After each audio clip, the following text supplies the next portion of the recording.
Whoops. Helps if I unmute my mic.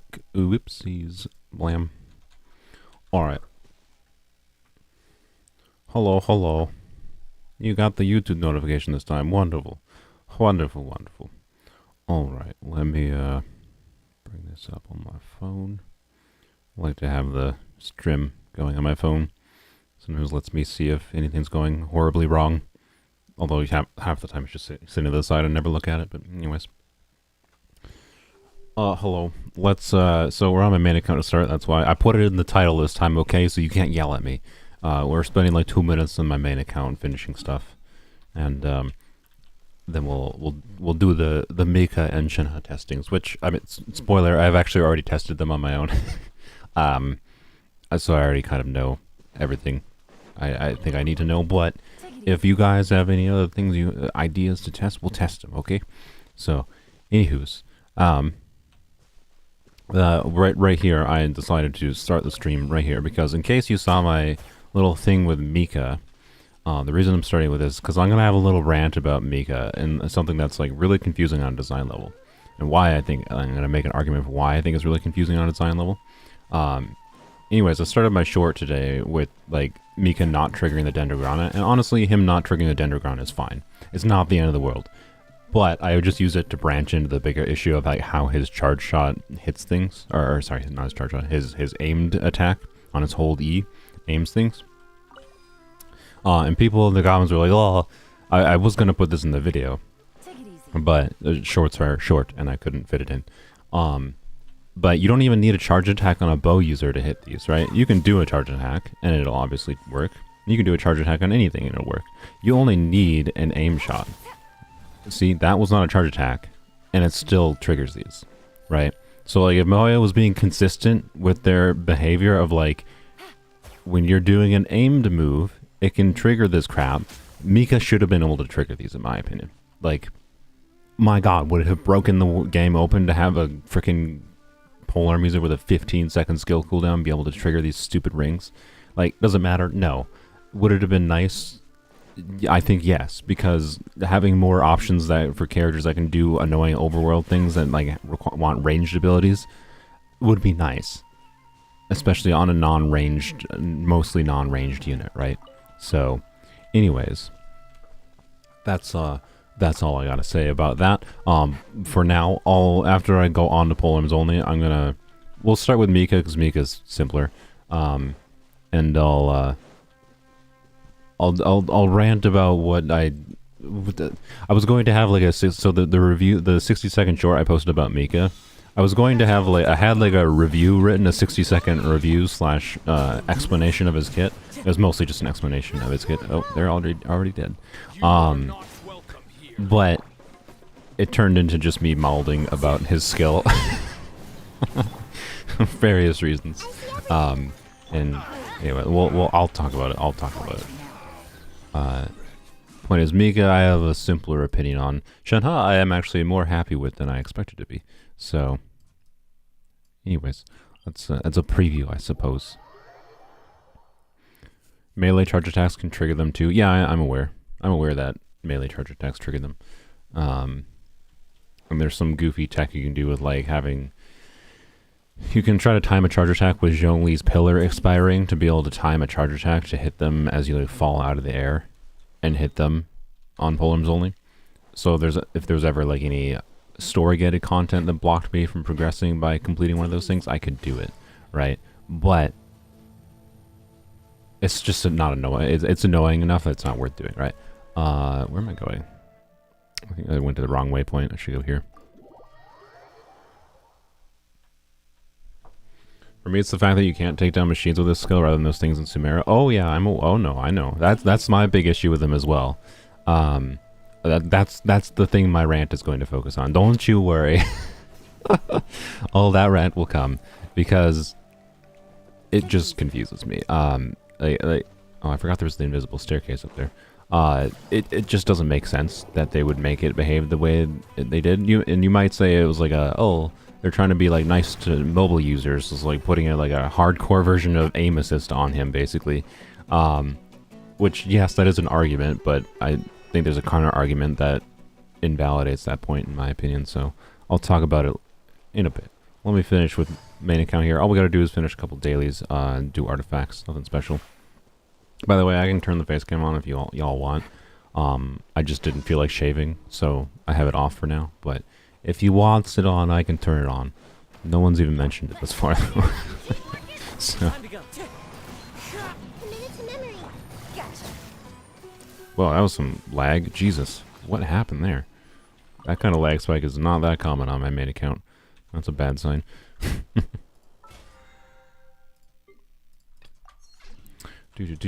Alright.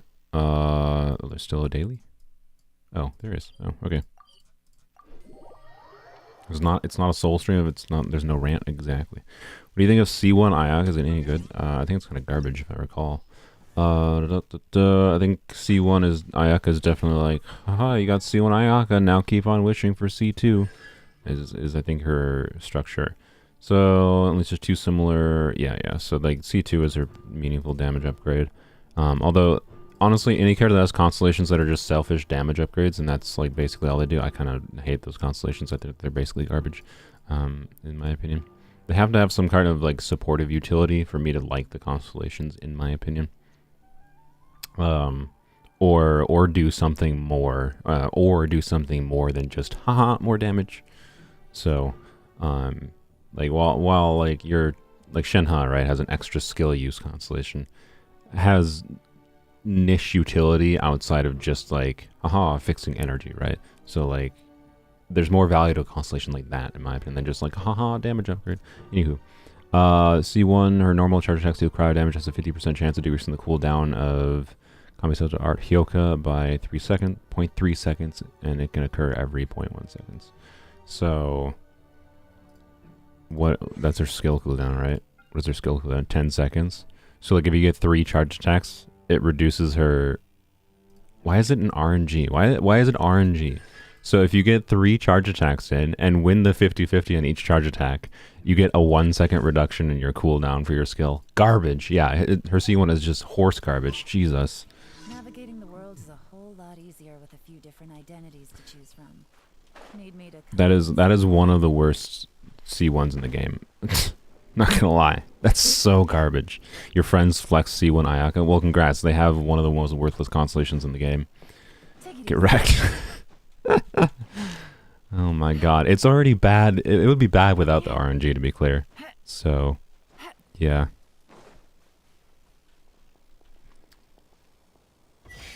Shenhe is a far more valuable Ayaka constellation than C1 Ayaka. So if your friend got C1 Ayaka before getting Shenhe, they didn't make the best decision, in my opinion. Really? Stuck on a freaking rock. Not as bad as C4 Shao. I mean, yeah, but like nobody just like many more people will just like go for a C1 because they like a character. Or just accidentally have C1, so it's more important. Like, honestly, C1s and C2s are the only real constellations that exist, because outside of C1 and C2, it's basically just whale territory, or you're so dedicated to a character that you wish on them every single time their banner comes for years straight, right? So, C1 and C2 are the only real constellations that exist in most cases, I would say, for 5 stars that are limited, right? Standard 5 stars can be a little bit different of an evaluation of constellations, in my opinion. But C4 Shao is really terrible. Yes, I agree. But like, nobody has C4 Shao unless they're going for C6, is my point, right? So what does it matter? Thank you for Whereas C1 Ayaka, many people will just accidentally get it because of like RNG, right? It wouldn't be that uncommon for people to go to Pity, get their Ayaka, whether it's guaranteed or not, and then happen to get an early 5-star, and as they're wishing for an extra constellation or whatever for 4 stars, and then get another Ayaka by accident. And it being totally garbage is really dickish. It basically only exists to bait you into wishing more for C2. So, yeah. Anywho, do you guys... I didn't see anyone... Do you guys care? If you don't care, I'm not going to have face cam. Just wanted to make sure before I bother. I'm just gonna stay wrapped in my blanket and be comfortable. Oh yeah. I'm not actually. I'm gonna stop farming emblem for a short bit on Polearms Only, because I'm sick of emblem a little bit, and I want to do some. I want to level up some weapons, get some weapons leveled up, and get some a little bit of character talents. Well, not necessarily many character talents, but a little bit of character talents leveled up. Hello, A. See, when I never recommended Zhongli as hell on earth to use. Yeah. Zhongli C2 should have been a C1. Not because of the co-op thing, but literally just because of the generating a shield on burst is actually useful. Right. C1 Alhaven can literally mess up your rotation. That's funny.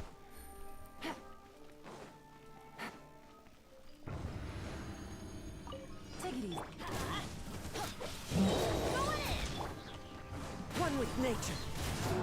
Fallen leaves adorn my night.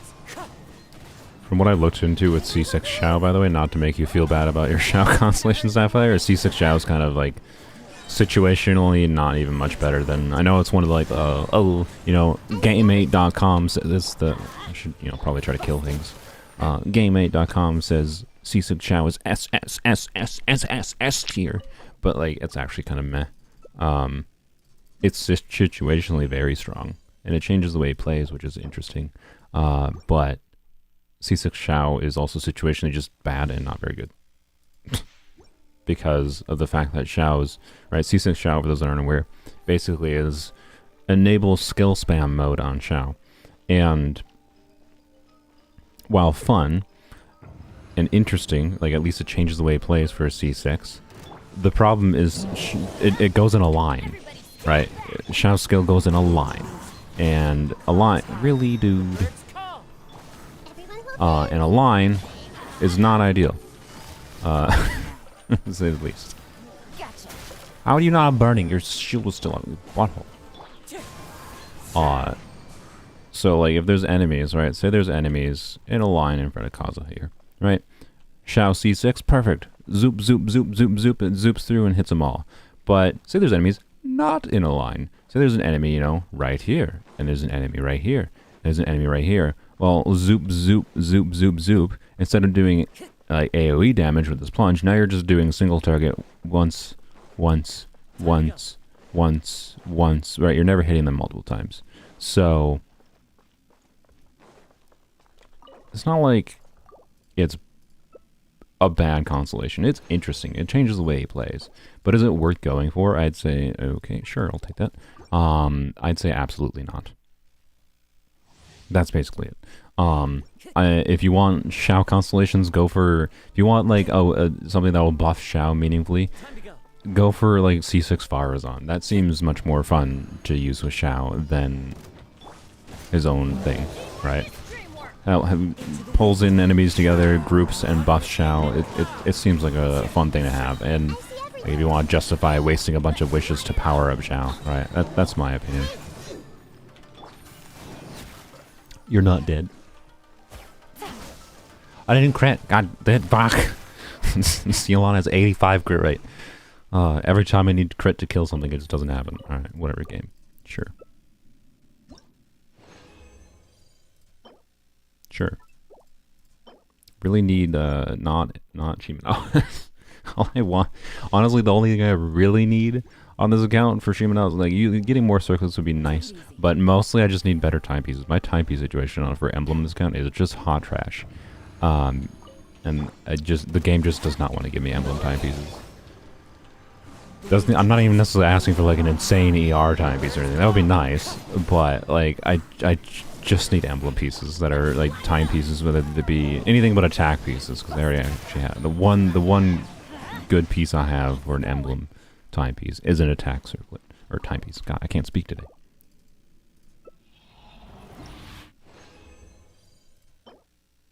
Yeah, that's exactly what I want. Actually, you know what? Actually, this is kind of what you. This is the type of circlet that is potentially actually worth using on your lawn. Now, so we'll see. We'll level up. Why not? I think I have the fodder.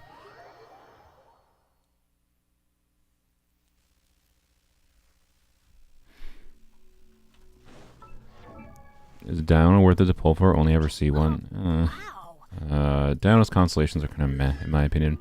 Her C1 is actually, for once in the world, you know, they get an energy refunding C1 instead of like C4 or C2. So her C1 is probably her most relevant one because it functionally reduces her energy cost to 65.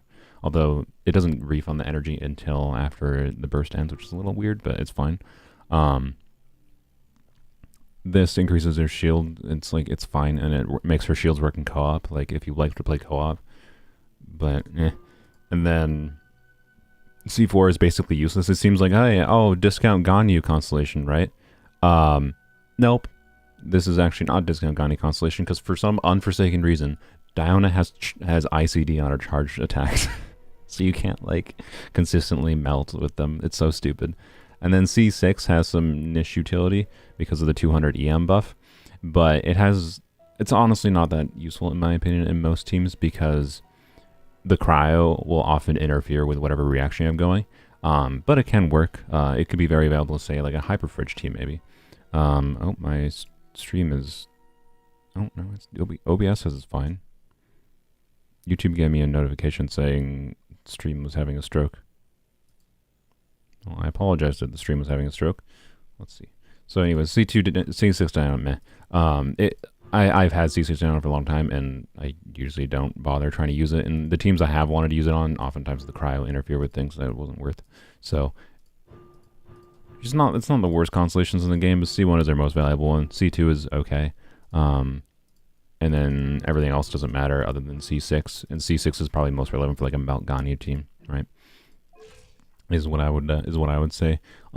If you're talking about wishing specifically for Diana, the general rule of thumb is if you're wishing for one specific 4-star, because of the fact that there's no like epitomized path for 4-stars, you could just get RNG effed and like literally not like if you went and watched my Shenhe pulls on Polearms Only, I did not get a single sucrose in 130 pulls. That could happen to you when you just want one Diana constellation. You might not get a single Diana in 130 pulls. So like don't if you only want Diana. If you are like fine with getting any of these, then sure. But like all these characters in my opinion have relatively low constellation value past like they're like Mika's just meh. But other than getting his C6. And then Sucrose like C1 is the most valuable, C2 is okay. C6 is on paper decent, but getting her infusion consistently can be a pain because of how she throws her thing. So it's just not like Cosmo where it's easy to purposely infuse what you want to infuse on, right? So C6 Sucrose is actually meh. And Diana, I just went over meh, right? So if you already have Diana, basically, I wouldn't. Your friend and I said you had a fight regarding Raiden and Sino. Said Sino's far better than Raiden. No, Raiden is far better than Sino. Raiden works off field. Like Raiden has proven supportive utility. Sino has zero supportive utility. He can be an on-field enabler for either just doing aggravate go or quick bloom, whatever, and that's basically it. He's not a bad character, but he's definitely worse than Raiden as far as like overall utility goes. But if your friend enjoys Raiden more, that's fine, to be clear. Anyways, so Yelan is one of the characters I can get away with using a not crit circlet sometimes. So if I was doing a full emblem build in Yelan, this is actually one of those pieces that could enable that. So, but I still don't have like this is my, so I have this good attack percent piece on emblem, and this is my energy recharge piece. And what about like HP type pieces? Nope. Every time I come back to emblem, I just can't get HP time pieces, like any at all. It blows my mind. So I literally just can't even do 4-piece emblem on Yelan. I don't have an onset goblet either. I mean, I guess I do have this. This could actually, I got this I think yesterday. This could roll double crit, but like, nah. I could use an HP goblet and an HP circle. That might be too much HP at that point, but anyways. Whoops, just clicked off the window. Anyways, let's see. I don't think I have anything else to level up, so alright, let's see. We want some heavy crit rolls here. ER is obviously fine, but not specifically necessary. Nice. That's basically what I wanted. Well, I have half a mind to just trash can this immediately, but I'm not so silly to not at least give it a chance to make up for it. You never know. It could roll entirely into crit the last 4 rolls and it's fine. But I do hate when a 4 line insults me with the 25% chance at the 1 bad roll at the very start. It really annoys me.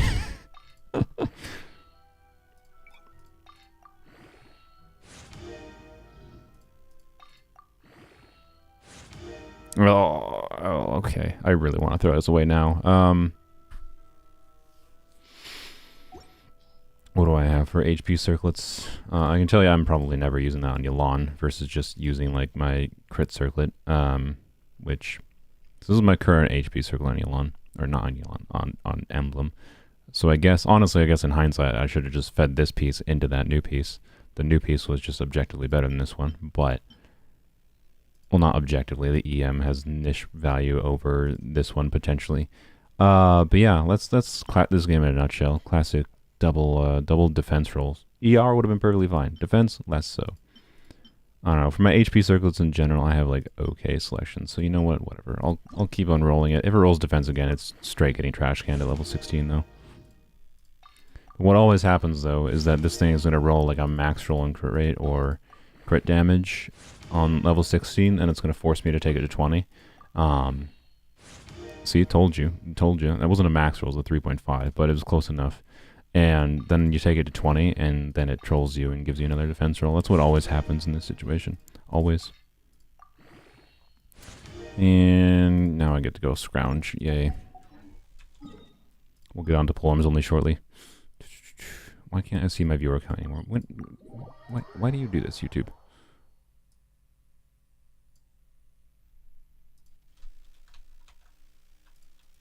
There we go. Okay, defense Yelan once again. I know, right?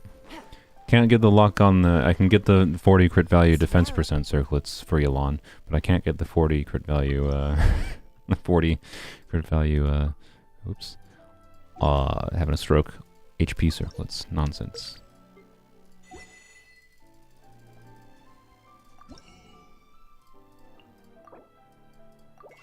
This is probably not enough. If you ever 100 defense trust. I don't think it can be 100 defense. I think it has to, yeah, a max roll defense flat def is 23. It can't be flat. It can't be 100. Whoops. I keep clicking on my freaking window. Sad. Definitely wanted a double there. Oh well. Alright. Well, now the real scrounging begins. Alright. No, bear with me. Trash can it. I probably will trash can it. If it doesn't roll, like, I don't even it rolls crit rate. The problem is, like, if that had rolled, if those like 2 crit rate rolls had been crit damage, I'd be more happy with it. But having crit rate rolls is kind of meh, basically. Because it's just like, I don't know, the crit rate's not bad. But I already have, the problem was, right, I already had like HP circlets, right? I had like this Nilu circuit, has 13 crit rate.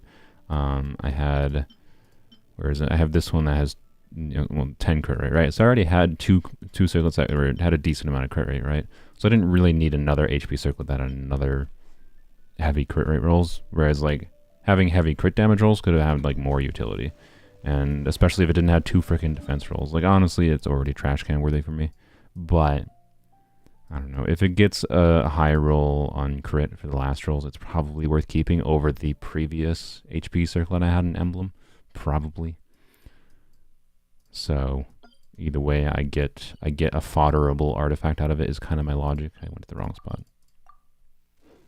No camera streamer. I can turn the camera on if you want. I just didn't bother shaving today. I usually shave like once a week because laziness and because it takes time to shave is all. I don't know. If you guys want, I can turn the camera on. What? I tried pressing escape there to try to make the window go away quicker. It just like didn't go. Alright. A double crit ammo damage. Gladiator Cup rolled into flat HP as well. Yep. Nice. Nice. Relatable. Alright. Anyway. So I don't know. Not that many people have mentioned the camera, but I can turn the camera on if you want. I have that power.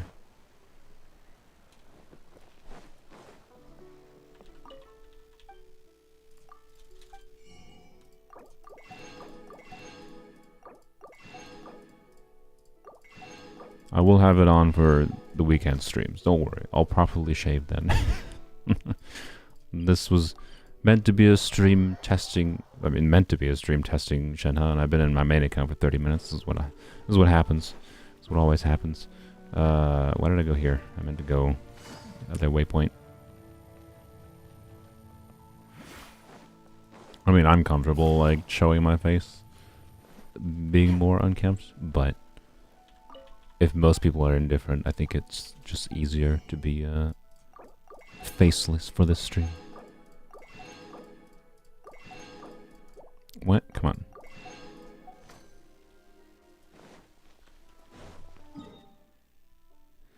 Do. I think sorry, my brain was derping. I can't do. I still haven't done the Nilu story quest, so I can't.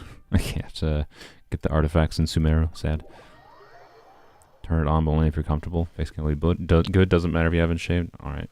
I mean, sure, fine. Bear with me. I'll turn it on. And then suddenly I'm gonna have people say, "Turn it off. You're ugly." No. You got Shenhe and 9 pity. Wow. Congrats.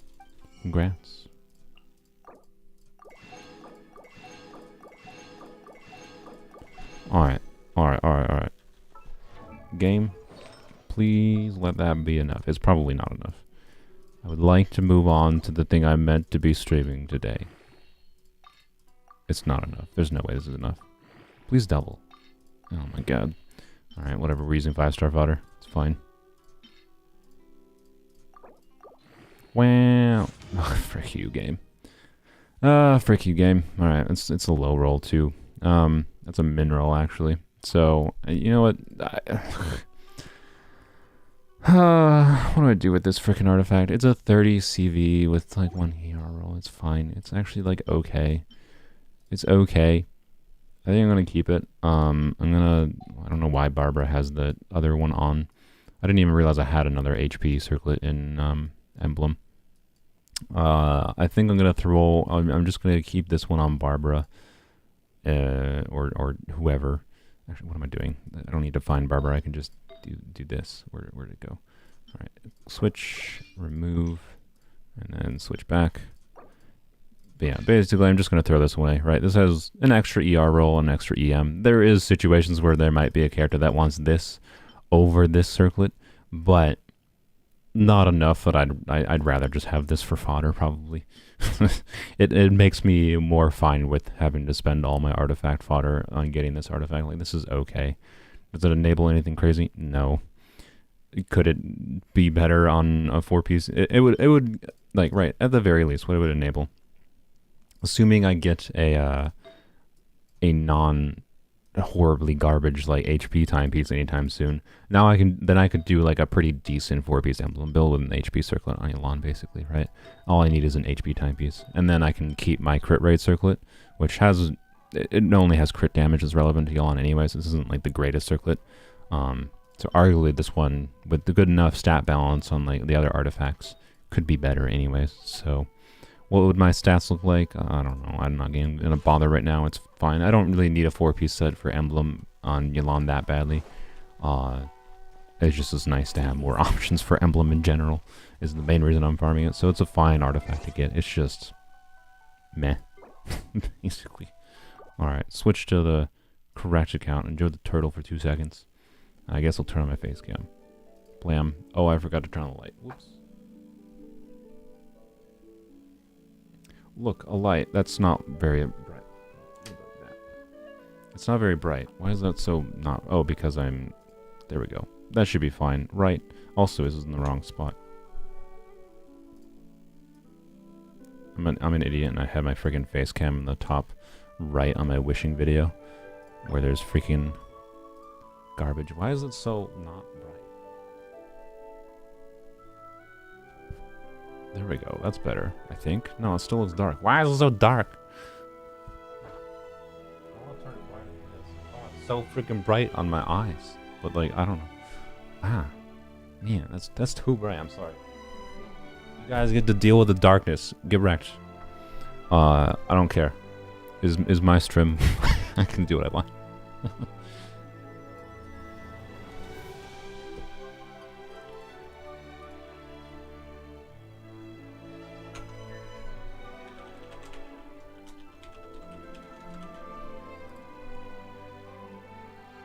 You stand the beard? Thanks, I guess. Yeah, I think I look fine with the beard. It's just like... It's more annoying to like keep a beard looking... Like, especially, like, this is very, very... Like a week worth of beard growth, right? What am I doing? Login. It's annoying to keep like a nice looking beard that like you keep at an appropriate length. It's not that annoying. It's arguably the same amount of annoying as just shaving, but I don't know. I'm lazy. As far as like facial care goes, which is like why is a good idea to grow out my hair, because long hair is the definition of easy to take care of, right? Right. All right. Yeah, sure. Claim my welcome. So I was impatient and I bought another mount of Welkin even though it wasn't like worth it. And I also bought, I should remove the turtle. Blam. There we go. So I bought another month of Welkin and I also bought the Battle Pass. The reason I bought the Battle Pass was not just for the wishes. It was because I actually could use the Hero's Wits and the Mora. I used up like all of my Mora this week on Polearms Only to be able to level up weapons. So I leveled up after our wishing session. I leveled up the extra Fab Lance I got to 80, so now I have 2 Fab Lances at level 90, and I'd like to level all of them to 90, honestly, sooner rather than later. And I leveled up Prototype Sarglitter to level 80, and I leveled up Catane Crossspear to level 80. So that drained my Mora, on top of like leveling Cyno's talents, which I don't think I included in the video because I wanted to trim it a little bit. So I needed a Mora injection. I went down to like 200,000 Mora. I needed the Mora injection, and the Hero's Wits are actually useful to like let me justify like I don't know, I could feasibly like Shungling deserves to be leveled up past level 80, let's be real. But the first thing actually, like, I kind of just hate, I don't need Mika to be past level 70, but I kind of hate seeing him at level 70. Like, it just bothers me. It just bothers me, even though he's not that useful. So, where'd he go? Point is, I'm gonna use these Hero's Wits that I got from the Battle Pass to level him up to at least level 80. Good enough, and then he's going to sit there literally forever. We are never ascending him past 80. Sorry, you're just that meh. So, anyways, Mika's level 80. Wham blam.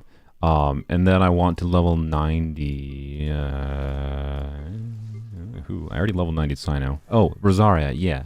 Rosaria first before Shungling. I'm sorry, Shungling.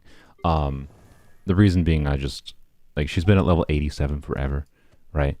I've had a number of characters that were level 87 forever. Xiao is one of them too. Xiao will get, Xiao. Look, we'll level you up to 90 eventually, Xiao. Okay. But anyways, I want to level 90 everyone eventually at this point.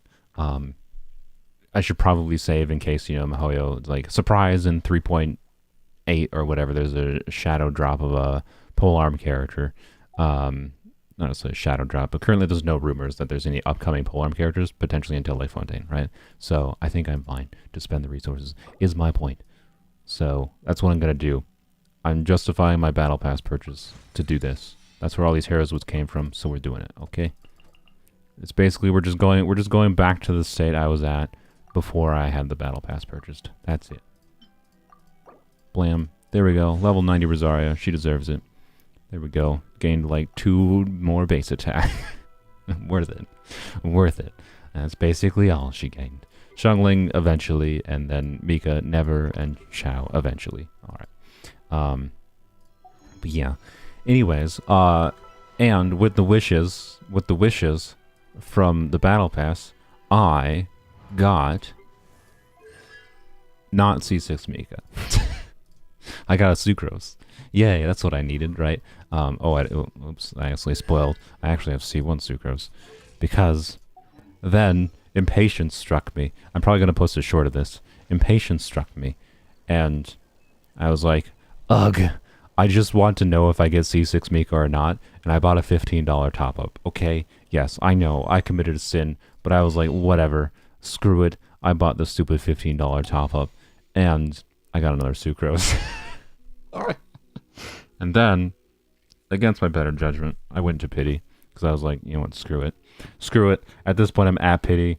I just like maybe a consolation prize would be C1 Shenhe, but no, instead I was a Mona. So functionally, I've spent like 70 wishes or 70 whatever wishes trying to get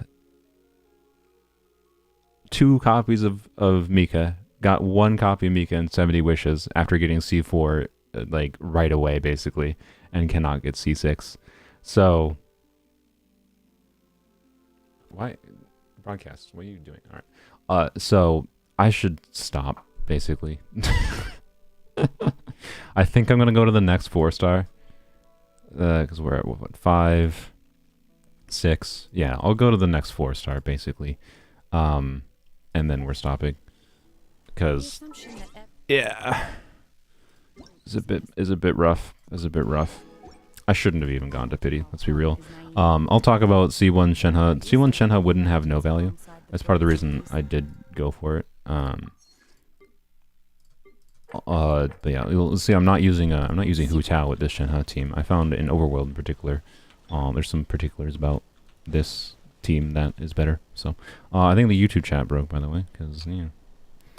Why can you like not broadcast? Can you like center your? What is happening? Okay, there we go. I thought it wasn't the center. All right. Let's try to fix the chat. There we go. Pop out chat.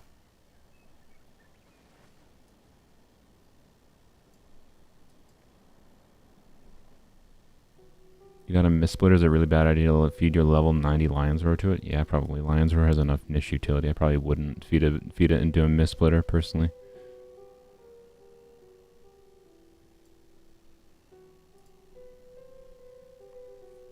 Can I take a quick peek at your Shao with the Primordial Jadewing Spear?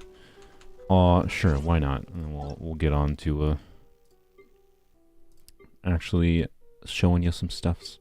Where is Sapphire? Sapphire should be on my friends list, I think. Actually, no. Sapphire, I don't know if they are on my friends list, because Sapphire's main account is not an A, right? Did I not accept Sapphire as a friend on this account?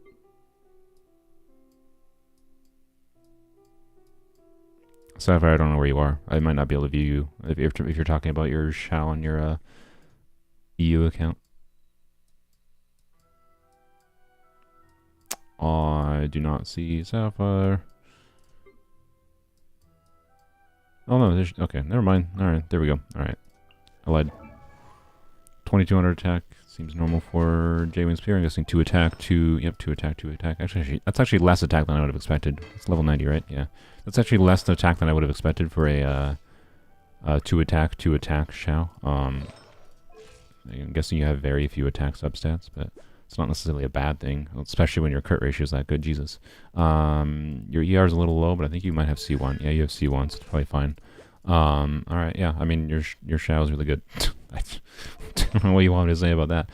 You could obviously potentially improve him slightly by doing like 2 anima to attack, I think, but not in like a crazy way. So I don't think I'd really specifically recommend farming for it, right? So, you know, it's cracked. Pretty good. That's actually probably your worst piece. Pretty good, especially for an on-site goblet. And very good. Yeah, pretty good. So I don't know. I don't think it's probably, unless you like are having some energy issues, I wouldn't say it's worth farming for your Shao anymore. You're hitting, for how long it would take you to get any improvements, you've hit some pretty heavy diminishing returns for the investment into it. But anywho, so yeah, I would have loved to have C1 Shenhe. So C1 Shenhe, to get that over with. So first we'll talk about, actually no. First we're going to talk about Meek, and then I'll talk about Shenhe. What is, oh, we can do this today. Okay, you know, maybe we'll do a couple more wishes. Also, I got a standard wish, I think, from Sucrose, so, you know, we'll use the standard wish and have our dreams come true. Wow. What a world. Maybe I should save them, actually. Honestly, what I should probably do, yeah, just save my standard wishes for, like, the 0.5% chance that, or actually I think it's less than 0.5. I think it's something like much lower than that. The very small chance that we get like a Mika on standard banner in 3.6. Oh my god, I can't. I hate so much that we're this close to C6 Mika. Anyways, let's go to Masanori here. So first thing I'm gonna test or show is Mika with So I showed when I pulled Mika, I showed Mika with physical Rosaria, and I since have tried out physical Zhongli, and so this is like, you know, the problem with this team, right? The basic idea, right, is Yunjin buffs normal attacks, and Zhongli has a whole bunch of like small multiplier normal attacks, which means his normal attack talent multiplier basically barely matters. Almost all of the damage is coming from basically just Yunjin buffing him, and then like stuff like physical shred and whatever, right? So any damage percent bonuses and crit damage is what like is increasing Yunjin's value to Zhongli's attacks, and therefore like something like C6 Mika and Mika's general kit actually works pretty well. It synergizes with Yunjin. Mika can enable increased attack speed and enable superconduct with Raiden. And Raiden can, of course, burst to try to refund bursts and whatever. So it's a pretty functional team. Honestly, I think I like this physical team, having played with it a little bit. I like this team more than with Rosaria now, believe it or not. So that's something. And this is the only team, by the way, I can think of that Mika like enables something new that's kind of fun to do. We need bursts up on Yunjin. I don't know why her burst is empty. BRB, I suppose, Mr. Masanori. So, yeah. Yes, I could do physical Zhao. Yeah, you can do physical any character, but the way I buff them is the same way. There's nothing fundamentally different, and the value of having Zhongli is that he can give him resistance shred, right? He buffs physical damage on his own, and he has his kit with his CCing, so, you know, I think I prefer physical Zhongli. There is a problem that I'll discuss with this team. Some anti-synergy in how the specifics of Yunjin functions with Zhongli and with Mika together. So Mika is not going to give a ton of physical buff here. I think because I have his C2, we'll get like a 20% or 30%. I don't know. It doesn't matter. We'll get a small physical buff from Mika, and then we'll get the attack speed buff, basically. And he enables superconduct, of course. So we'll see it. You'll see it. It'll be functional.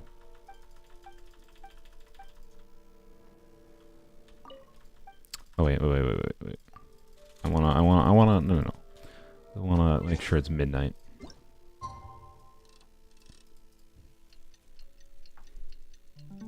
You show Sino build. The Sino is on deathmatch right now, because Rosaria is using Sino. I might invest more into Sino. Like with Staff of Scarlet Sands, his build's perfectly fine. With deathmatch, obviously a little bit less crit rate. Now the crit rate is a little bit like sad territory. And I can also... I was actually doing some damage calcs, by the way, with...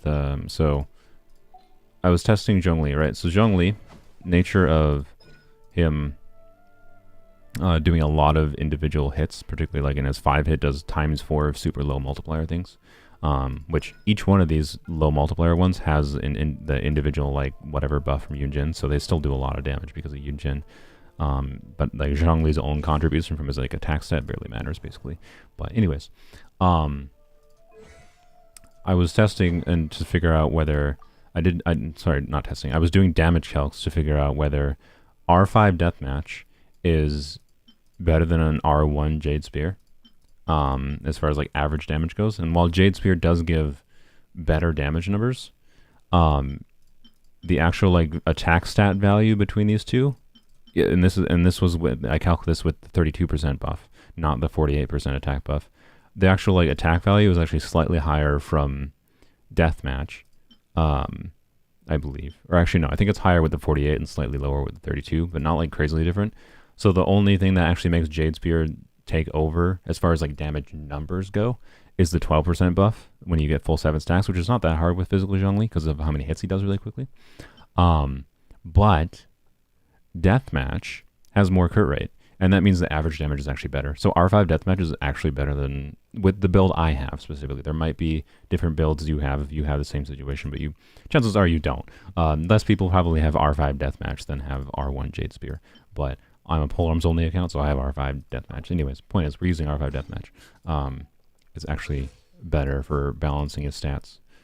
This is obviously not the right artifact, so we'll switch those quick. I believe I used an onset goblet so that I could use this timepiece. Did it switch? Yes, it did.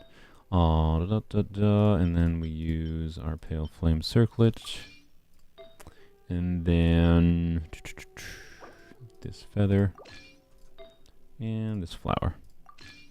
Alright, so physical Zhongli on 4-piece pale flame, which it's not necessarily the best set for physical Zhongli, but it's what I have. 84, 179. If I want, I can actually, you know what, screw it. We'll put a slightly more crit damage heavy. Yeah, we'll put this one on. We'll put a more crit damage heavy timepiece on. So 78, 190. We'll get some bigger numbers. Why not? Pretty healthy ratio. Has a little bit of ER, which is not super useful, but you know, it exists. On Deathmatch, Yunjin build. Raiden is on Hyperbloom, but we're not testing Raiden's damage, and then Mika's on Noblesse, so nothing special. Yeah, 100% crit was on. That's because I gave him a crit rate weapon, and he had 4-piece tenacity, different builds. Lol. So there we go. All right. So rotation here is basically just Raiden E into Mika Q E into Yunjin EQ into Zhongli. Actually, Zhongli probably first. Zhongli shield first. That way I can have more normal attack spam time. There is no escape. Leave the wounded to me. Final warning. Your grand finale. Unleash.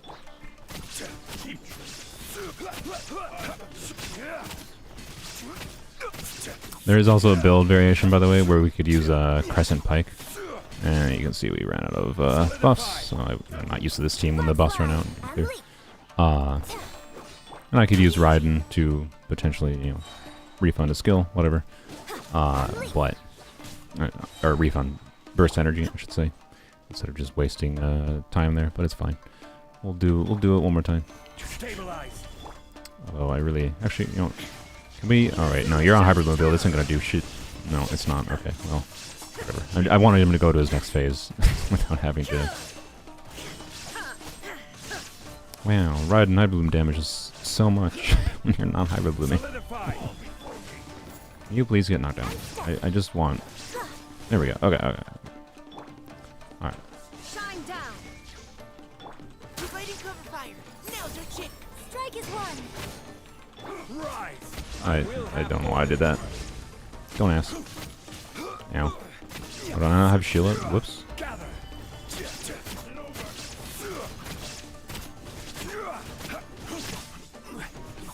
Now, yeah, you might have already noticed one of the problems here. Neutralizing threats. Unleash. I didn't get my burst back. Baloney. Your grand finale. Quake. There we go. So, like, it's fine. It honestly is pretty fun. I'd have to get used to the rotation a little bit. Obviously, that was kind of bad, as far as my own play goes. The, oh god, we're at max resin. I gotta not do that. I hate that. The problem... Why don't I use Sino much? I use Sino a lot in Abyss. Sino is, in my opinion, one of the worst characters for Overworld. So... I could throw a Fab Lance on him, he wouldn't be the worst. But I honestly hate him for Overworld. I genuinely hate him for Overworld. So, yeah, there you go. I use Sino a lot in Abyss, actually. I have found that I keep on going back to using Sino if I need some kind of... If I needed a decent, sustained, single-target DPS, Sino is a good choice, basically. I was able to 36-star with Sino, with the current Abyss. Because I had to put Hu Tao on the second side because of the specifics of how to deal with Weenut, right? Because Sino is terrible for dealing with Weenut. And then Hu Tao, but Sino team was good enough to clear the first chamber, in Chamber 3, sorry. First half of Chamber 3. Bleh, bleh, bleh. and that allowed me to 36-star. He cleared in like a minute with like Sino, Xiangling, because I needed Pyro to clear any of the chambers, and then Raiden and Yao Yao together, right? So it worked. But yeah, I really hate Sino in Overworld. It sucks. It just sucks balls.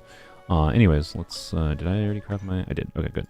Alright, so the problem with this physical team is you saw when... I think Yunjin's... In a single target situation, I think what happened there was just Yunjin's 12-second burst ran out, right? It only lasts 12 seconds. So there's a problem of this burst lasting 12 seconds. And then Mika's buff also only lasts 12 seconds, right? So that's awkward. Right, so it's situational. This is like part of the reason, like, you see theory cutters that say like Mika doesn't like have any obvious place. That's part of the problem, is like his 12-second buff duration is annoying. If he had like a Constellation, say it's like Constellation 2 extended his duration by 3 seconds or something, right? He would be much more useful and easier to slot into like teams for rotations wise, right? So like rotation would be, we could maintain buffs much easier, right? So anyways, Mika's buff, depending on it, I could use Mika after Yunjin, or I can use Mika before Yunjin. Either way, one of their buffs is going to run out before the other, and there's going to be like a couple seconds lost because of like animations of having to use one or the other before each other, right? So this team works well, right? Yunjin buffs Zhongli's normal attacks, that's where vast majority of the damage is coming from. But Mika gives some damage % bonus and physical damage bonus. If I had a C6, he would be buffing physical damage even more, which would be nice, but oh well. And then Raiden, of course, is providing superconduct, and if she was on proper build, could provide her own burst DPS damage. And by my DPS calculations, without factoring in Raiden's burst damage, so it would be slightly higher if you factor this in. And I didn't like calc this for like rotation times or anything, because I haven't used the team enough to figure out exactly what the rotation times would be. But per rotation, so per sequence of having at least Zhongli's normal attacks and then using at least one Zhongli burst, I'd be able to get about 400,000 damage on average per rotation, which is not bad. It's actually pretty good. The biggest problem is Mika, to get full buffs on his like stacks for his physical buff, wants multiple targets. And then Yunjin is best against single targets, especially with Zhongli. So Yunjin, the way her buff works is she has a trigger quota, where this is how many hits of normal attacks you can have that get Yunjin's buff. And because Zhongli has 1, 2, 3, 4, plus another 4, 8, 9, is that right? Yeah, 4, 5, 6, 7, 8, 9 hits. So that means if there's multiple enemies, right? Say there's 2 enemies or 3 enemies together, right? So let's say there's 3 enemies together, because 3 enemies would allow me to get maximum buff on Mika. There's 3 enemies together, and then I do one sequence of normal attacks, and even if all the normal attacks don't hit them, let's say the 5 hit hits all 3 enemies, that uses 12 of Yunjin's quota, meaning I can very often have situations where Yunjin's burst is still active, but I've lost the buff because I reached the trigger quota. And it's not necessarily an issue, because like that doesn't really change the average DPS, because it just means she's always providing at least the 30 if I reach the 30. Or she's just providing it until she reaches her duration. But it does make rotations awkward sometimes, right? If I suddenly am not doing any more damage because I reached the trigger quota, well, then the smart thing to do is like end the rotation. And honestly, I think it would be fine, because the smart thing to do would just be then, okay, now it's time to use Raiden's burst, right? And start refunding energy and take on-field time with Raiden. So I think it would work fine. It's not that big an issue. It's just kind of awkward, right? Zhongli is specifically one of the characters that can very quickly use up Yunjin's quota limit. So it's not generally an issue in my experience, but it is something that could happen, especially since Mika wants to be used not necessarily against single target anyways. It's kind of awkward. But either way, Mika's not so much better against multiple targets than single targets, so it doesn't really matter. It's fine. This team is fun. If I want to use a physical team, I'll use it. The biggest problem is it requires a lot of buffs, right? So against something like, in a worst case scenario, would be something, this team against Weena would suck, because I have to, do E, do Mika, and then do Yunjin, and then make sure I have Zhongli shield up, and then whack on Zhongli for a bit. It might be better than some teams against Weena, to be clear, but it's not going to be like better than Hu Tao, who can just press E and go burr, right? So it's fine. It's fun. I like it. I'm not going to say I'm never going to play it. Mika at least enables that, right? I'm gonna use this burst because I want the stupid ring out of my face. So let's go show something real quick for Mika. Now the thing that frustrates me about Mika, right? On top of his like not obvious utility, unless you have a C6, he doesn't have any obvious meaningful replacement in many physical teams. Even on Polearms Only, like this is the only real team I can say he is the obvious choice in some ways. But like if I'm doing physical Rosaria, I probably wouldn't prefer Mika. After I played a little bit with physical Rosaria with Mika, and it's just like meh. Basically, it's meh. And yeah, so let's go to Sumeru, I guess. I showed this in my short, but I'll show it here. Why? I unlocked Sumeru commissions yesterday because I grinded for wishes to get Mika, or to try to get C6 Mika. Did not get it. I don't remember setting the freaking commissions to that. So that annoys me, that the game just is like, lol, here you go, commissions in Sumeru now. Like, I did not choose that. No, you stay in Mondstadt. Sumeru commissions are fine, but I think I prefer Mondstadt commissions on this account because getting crystal flies is nice. Anyways, let's go to the dragon. I'm going to show it with him.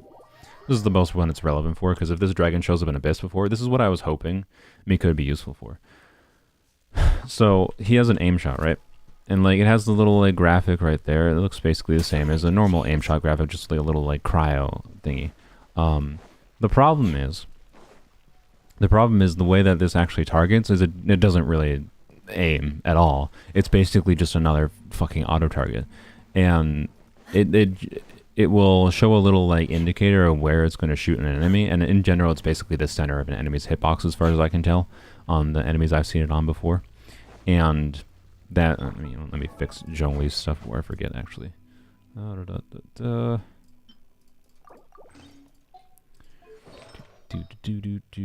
with me. Yay for not having loadouts. What did I have on him before? Crap. I think it was an HP. Yeah, it was this piece. Goblet, I think, was this one. And then this circlet. Yep, there we go. Alright, perfect. Let's just switch back to my melt team, actually. I'll just throw Mika in.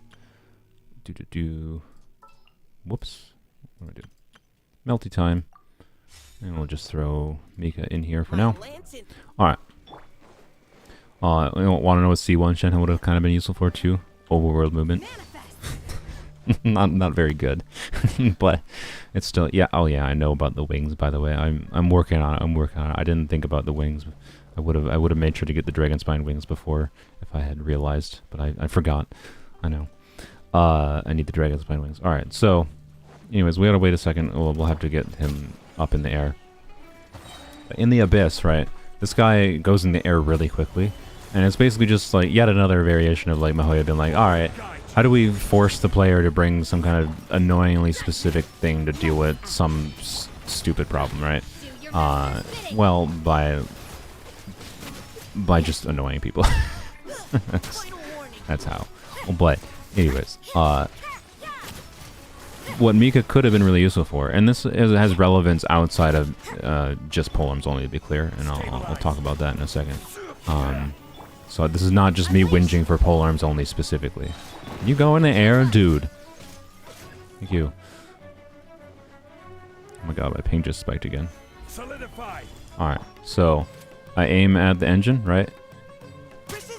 And it shoots the middle, right? And it does that for every enemy. So basically this is not actually an aim shot. It's functionally just an auto target that has a high amount of range. And that's fine.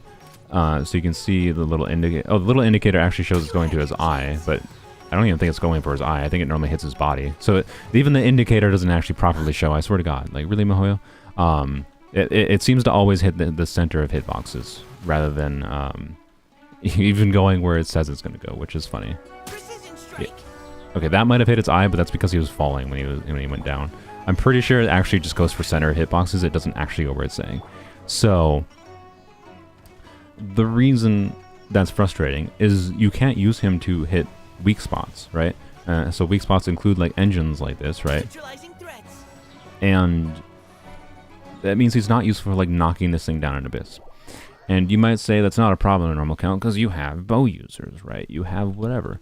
The thing is, why would it be a downside? Like on a fundamental idea level, I get why they gave Mika some kind of range attack, right? Because they're like, hey, we gave him a crossbow. He should have some kind of range attack in his kit. Like fundamentally, good idea, right? The way it functions though, and how his kit is like you almost always want to do his hold, anyways, just because of the fact that his hold is the one that guarantees hitting multiple enemies to get multiple stacks. If you do his tap, he just shoots, you know, forward and it can pierce enemies, but they have to be in a line. So basically his tap is useless unless you're in single target, right? Conditions out here won't get So you want to do a hold most of the time on Mika. I'll need to help everyone clean their boots. My problem is they could have literally gave his same, like, you know, where his move, let's go find somewhere with multiple enemies. His move could have like shot an enemy, right, and then split off. It could do that exact behavior in his tap, The sun is out. right? Visibility There's no is reason his tap should have been, his tap was pierced, conditions for like, right? observation. So they could have basically given the exact same behavior to his hold, into his tap kit, and into his tap E, and then made his hold E actually aim, because this functionally doesn't aim, right? Like, and like, I'm assuming the logic was like for making it not annoying for mobile players or something, and that's fair. But like, why wouldn't the tappy just do that behavior? Just make the tappy do that behavior, right? Like let's find multiple enemies. So you'll see the split, just in case you don't know what I'm talking about. See, you can see it aims, it'll aim at his body, and then it splits off and hits two. And then apparently it didn't even hit this dude. I haven't messed with him enough to even see that. I cannot believe that this thing was not close enough for him to hit that. That pisses me off too. But anyways, that's beside the point. Manifest. Oh god. Alright. Let's just kill the boys here. This is order. Engaging. Yeah. What? Anyways. So, this boy's annoying.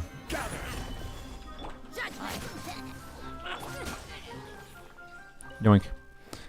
It's frustrating because, like, I don't see why they did it like this, right? I don't see why they gave him an aim shot and then made it not aimed, right? You had your chance.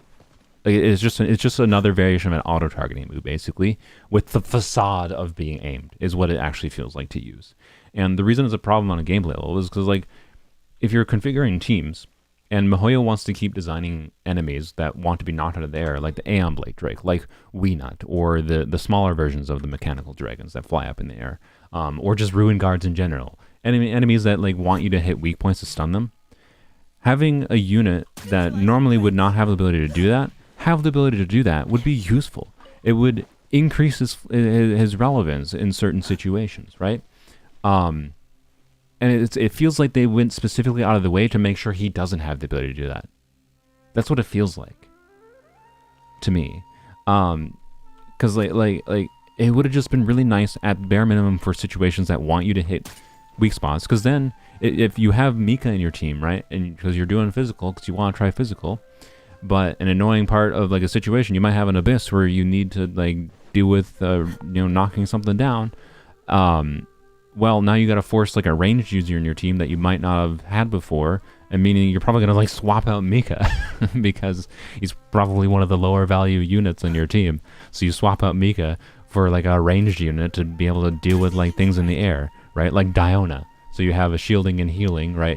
Diona performs a similar role and sometimes a more relevant role than Mika does, right? And if he had that ranged ability, it would make him more relevant in those situations. It would make it less needed to swap out to a ranged unit to deal with those situations. He has a range attack. Like, why doesn't he do it, right? It just feels like it's pointless, right?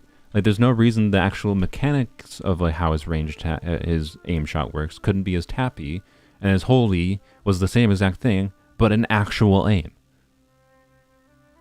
I don't know. If it's incompetence, or if it's like malevolence in their design and their like they specifically didn't want him. I'm honestly I'd aim more towards like malevolent. Malevolent is part of the bad word, but I think it was intentional design. I think they intentionally made it so he can't be used to hit weak spots. Because most notably, one thing I forgot to mention is that means you can't. Because if he could aim at weak spots for enemies that have weak spots, that means you could aim at weak spots and get with like an R5 fab, of course. But you can guarantee get a crit hit right on weak spots, which means you can use like Favonius Lance against enemies that have weak spots without having to build a bunch of crit rate in your stats. I think that might be part of the reason they did that. Specifically so he works worse with Fav Lance so that it's harder to build him. That's my guess, but I don't know. So yeah, I don't know. I don't like this character. He is, as far as like niche buffers go, he's probably the worst of them. In my opinion. Sorry, Mika. You have interesting aspects of your kit. I like the attack speed buff thing, but attack speed is not super valuable oftentimes, but it is noticeable. Like if I use Candace with him, it's notable. Like here's Candace. Candace is more like Claymore user attack speed, right? So you can see pretty slow, right? And if I use Mika's ability, noticeably faster, right? It's actually like really good. The problem is like what team is he relevant in with Candace, right? Like a freeze team with Candace, right? Basically, it's just like he's got like not much relevance, and like if he had, there's minor things that could have made him better, right? Like if he applied like any freaking cryo off field in his burst, if he did anything other than just healing on his burst, like. I don't even like him as a healer because other than the initial heal, he only heals when you're doing normal attacks with your active character. So if you have your non-active character that needs some healing, it can be annoying to heal him to the degree that you want. Whereas like Yao Yao is a freaking amazing healer. He heals everyone instantly. I know like comparing him to Yao Yao might be a little unfair, but come on.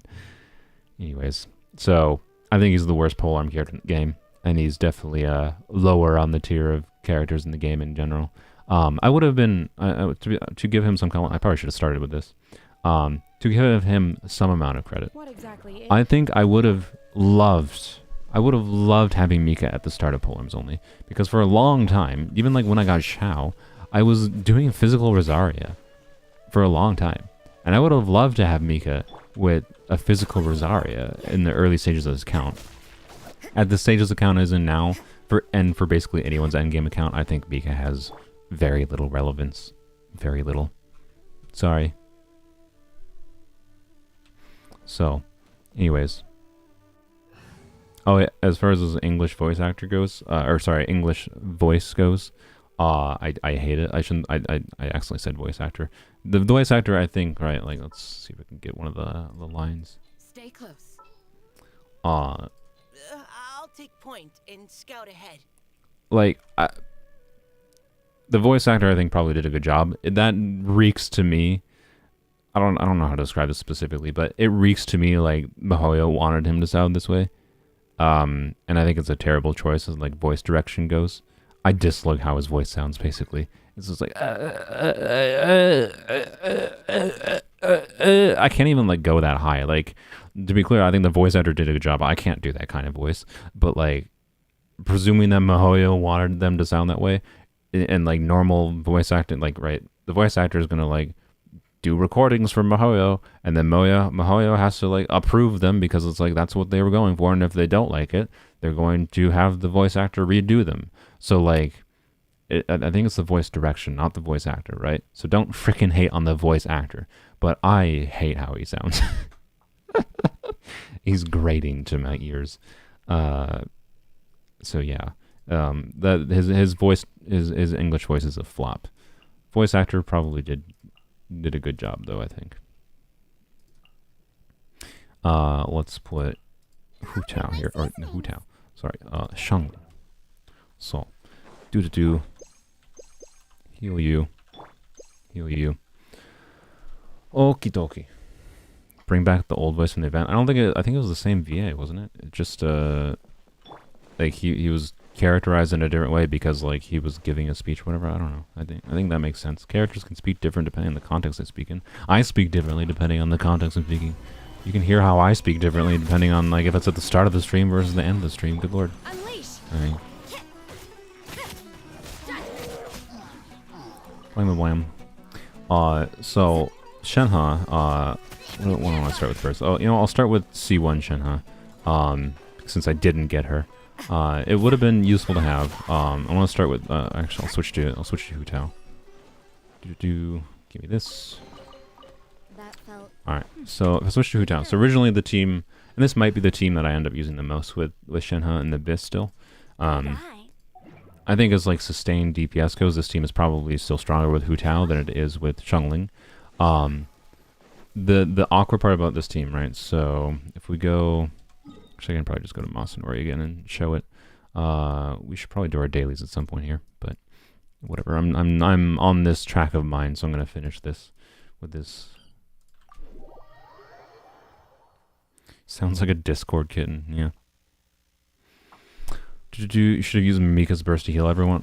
Yes, I probably should have. Oh well, whatever, it's fine. Chickens aren't the most valuable resource in the world for me. So the reason C1 Shenhe, to simplify it before I demonstrate it, would have been valuable is actually for this team.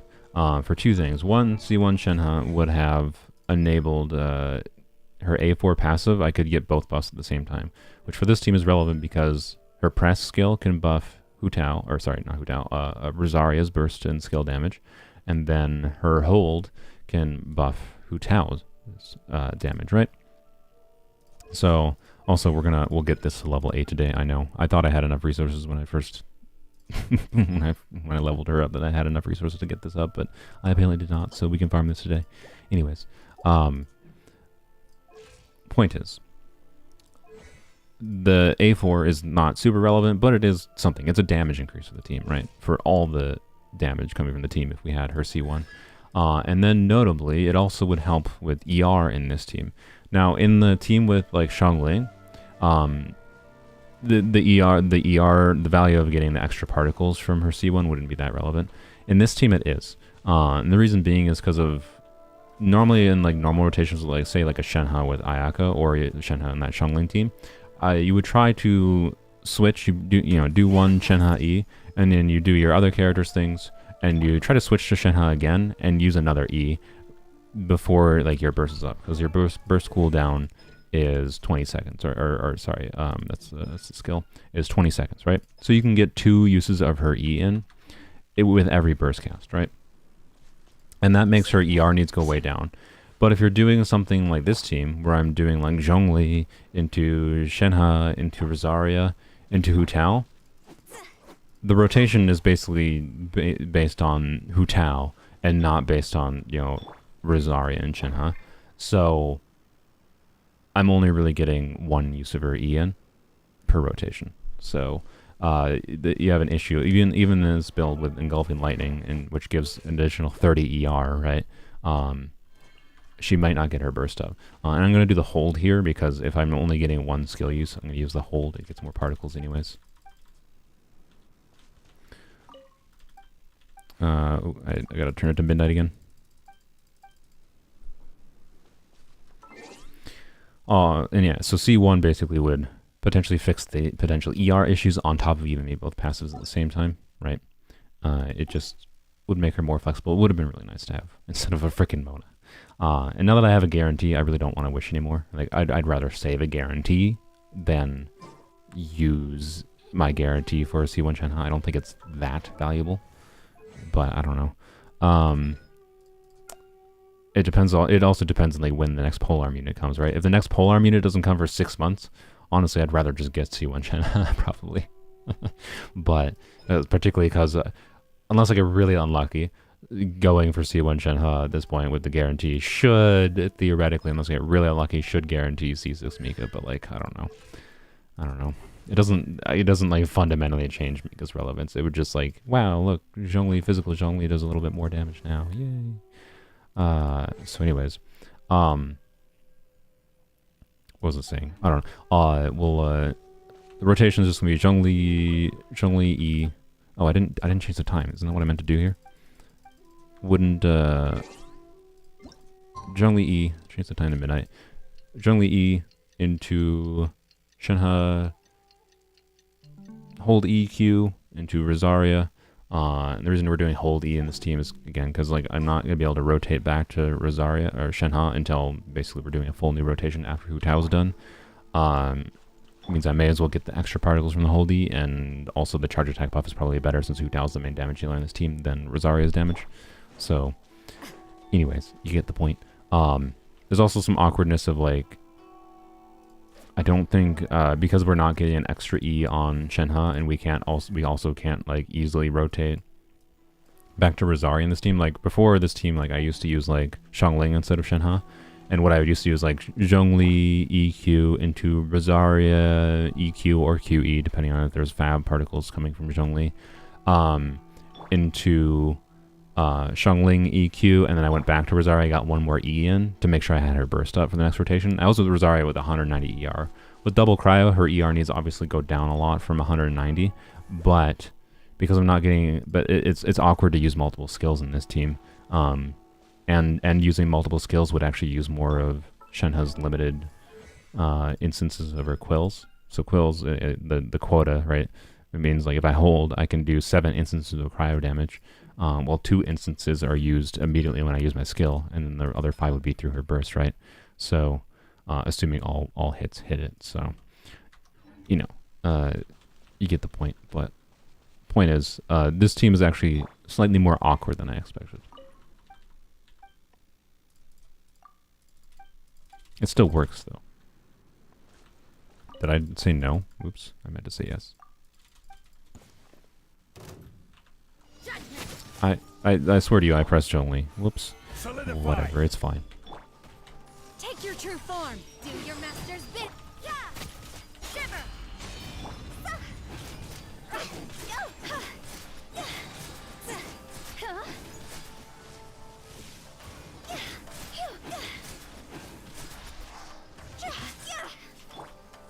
Alright, you see rotation's done, right? And Rosaria is nowhere near having her burst up, and Shenhe is close, but that's a problem, right? That's a problem, right? And that means like Shenhe or Rosaria in this team realistically still needs an ER type. He's the easiest way to fix that problem.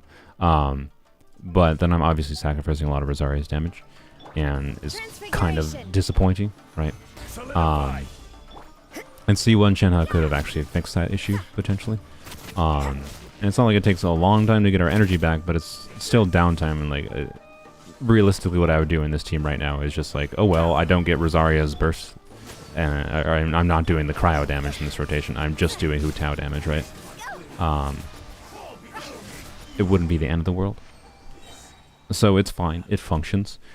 Is this better than doing like Hu Tao Xiangling Rosaria Zhongli, or Hu Tao Candice Rosaria Zhongli, or Hu Tao Candice Zhao Zhongli? I don't know, right? I really don't know. One team I actually haven't tried yet, though. I haven't tried, so... but what I did find, by the way, was this team. This team actually feels really good to play. And I'll demonstrate this one in a second. This team, which... I'm not going to explain the joke. I named it Safe Day, because you can figure out the joke. It's an adult joke, okay? This team, of course, does have Xiangling, and the benefit of this team, right, is I can do Xiangling EQ, and then get Rosaria up and get like the Gilded Dreams passive going right away. Because part of the problem with the previous team, right, where it's Hu Tao here, is with 4-piece Gilded Dreams Rosaria, until the second rotation, I don't have Gilded Dreams passive up, which is awkward as well, right? So... with Xiangling, though, I can immediately get the passive up and immediately start doing melt damage with Rosaria. With this team, you can do the same thing, but you lose Zhongli, right? And you don't have a healer in general, so safety. Anyways, I haven't actually tried this one yet and see how this one feels. This one might still have the same issues, but I think it would feel probably better than the one with Zhongli, slightly. People, sorry, I'm looking at chat. I'm looking at people talking about Shenhe. Shenhe doesn't work with Ganyu, but Ganyu has plenty of other options. I don't think I would necessarily pull for Shenhe specifically for Ganyu, but if you really like Shenhe, I don't know, maybe. And you really like Ganyu. Ganyu does work with Shenhe relatively well. So, anyways, we'll try this team in a bit, but I'm going to show this team. This team is definitely my preferred team thus far, I think, to use with this team. And this one, because I can do that thing, right, where I can weave in extra skills easily, because I don't have to like remain on field for a bunch of time with Hu Tao. I can reliably get my burst back. So let's make sure we're between midnight and 3 still. Of course, we're just past. God dang it! Between midnight and 3 a.m. is when Masanori has extra health.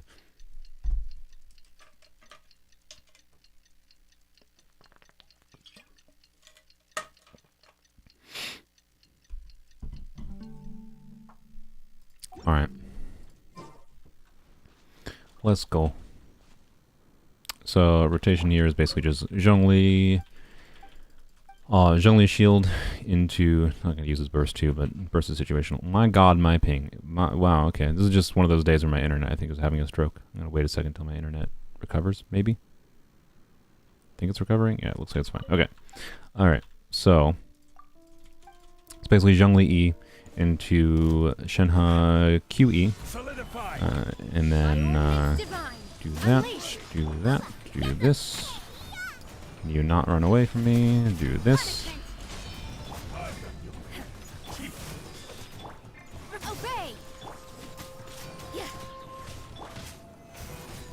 Can you switch to your next phase, butthole? Bro. So if I should have kept Xiangling on field more there. So the problem with this team though is like Xiangling is as solo pyro. Xiangling is very, very energy hungry.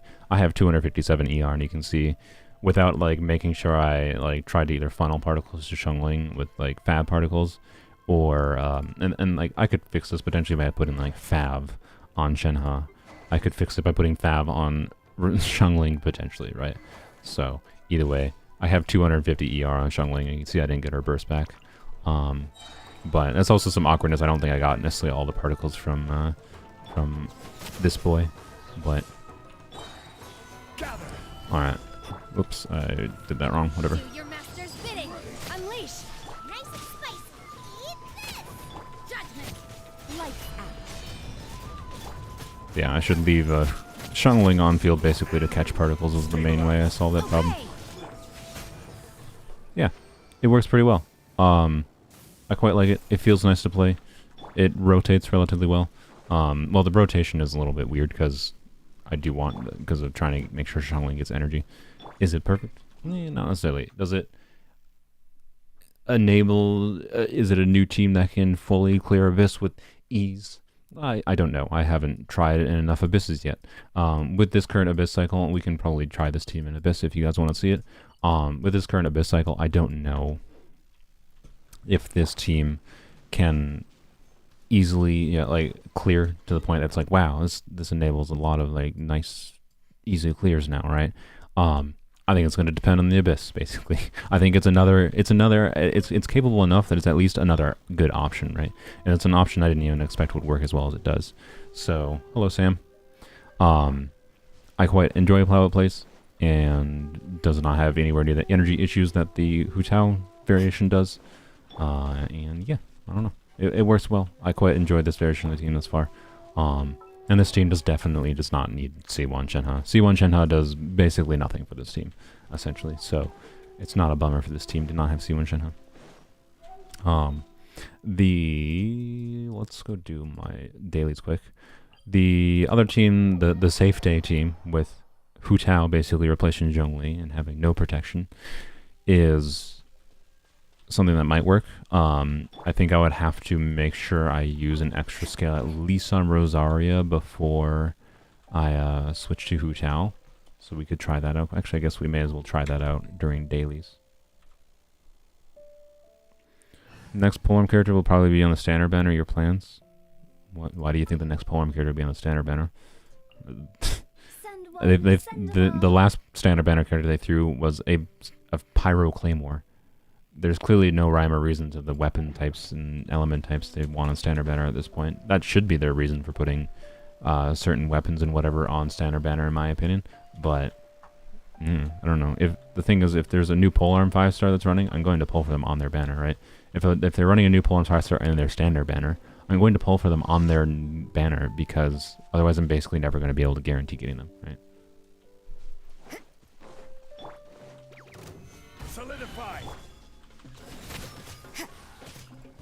Unleash. Whatever, overworld. This team is so terrible for tests.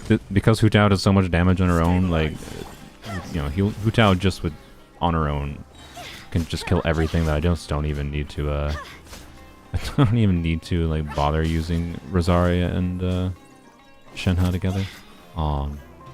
So this team is kind of annoying to test in that sense, in overworld at least. You can't run. That's fine. We'll try it out maybe against there's a harder enemy or something. We'll do that one last. And let's go do this one. I don't have that waypoint. Great. Classic.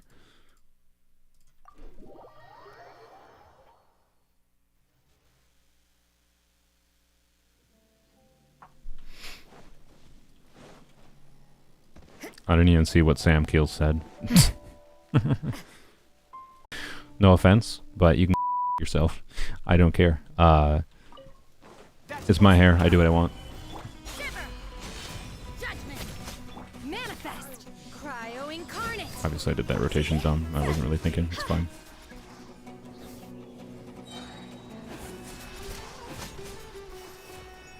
Higher, higher. Yes, on fire. Solidify. Order guide you. You can't run. Unleash. Phew.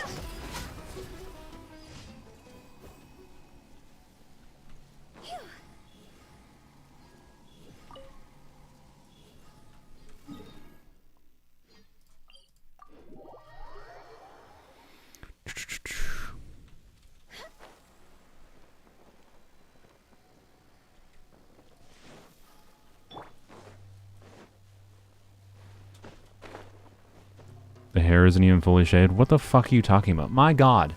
Are you... I'm sorry, are you stupid? This is a widow's peak. This is not shaved. Jesus Christ. Have you ever seen a widow's peak? This is not shaved. You think I shaved this? I'm not a fucking idiot. Jesus Christ. Who the... What is wrong with you? I'm sorry. Why the fuck would I shave my hair like that? Are you actually assuming that? That blows my mind. Ponytail would be better? Because I don't feel like doing a ponytail. What? I fucking could do a ponytail. What the difference for you if you're looking at it from that perspective is that this hair that's hanging down my neck would be like that. That's what it would look like to you. There you go, a ponytail done. How the fuck? I'm sorry. How the actual fuck would you assume I shaved this? It's called a fucking widow's peak. Jesus. I'm not that fucking dumb. I would love to have hair here if I could. It wasn't under my control. It's fucking genetics. Jesus. Yeah, it's an extreme widow's peak. I know. I didn't choose to have it. Jesus.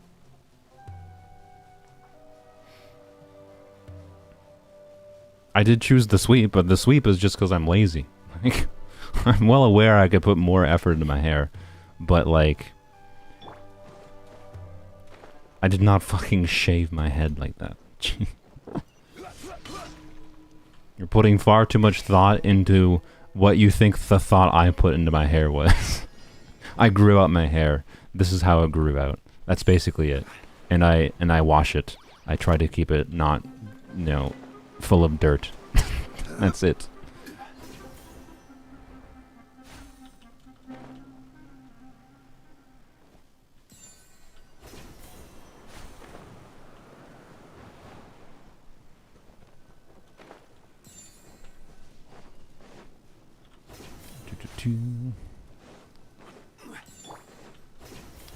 Wow, exciting commission. Alright, done. Let's go. Where? Last one over here. The man is... Oh, crap. I gotta... Oh, boy. Oh, let's play Avoid the Archon Quest game.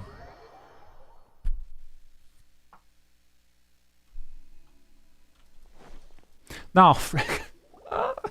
Great. Quick. Well... Time for Archon Quest. I swear to God, if this is like 30 minutes, We've known each other. please. Yep. Us mercs on the. Really? Yes. I was here yesterday to help out a little. To help out? Oh my God, please. Sharing some... Right. Come on in, everyone. Come on. Let's go. No, it's gonna force me into this full sequence, isn't it?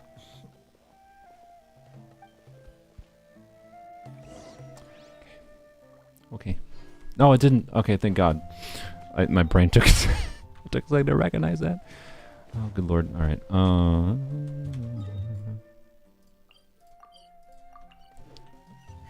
Okay, good. Not far away.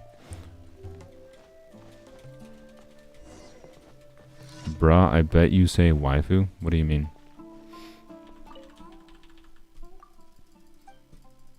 Anyone that anyone that plays this game probably understands the term waifu, if that's what you're saying.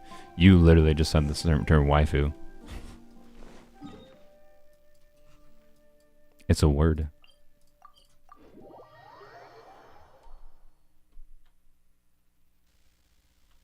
You aged 20 years when you heard the word waifu. Well, you just aged yourself 40 years. Good job. Also, how to kill person really quickly. Waifu, waifu, waifu, waifu, waifu. Sorry, I couldn't resist that joke. Yeah, it's a word. Like, if you were trying to be an asshole and imply that like, oh my god, I'm the type of person who's like, Shenhe is the greatest waifu in the world. You, one, clearly don't watch my streams, because I'm very much not, and I only do that for memeing purposes. And also, again, you're the one that brought it up. So you're just like hardcore projecting onto me. No offense.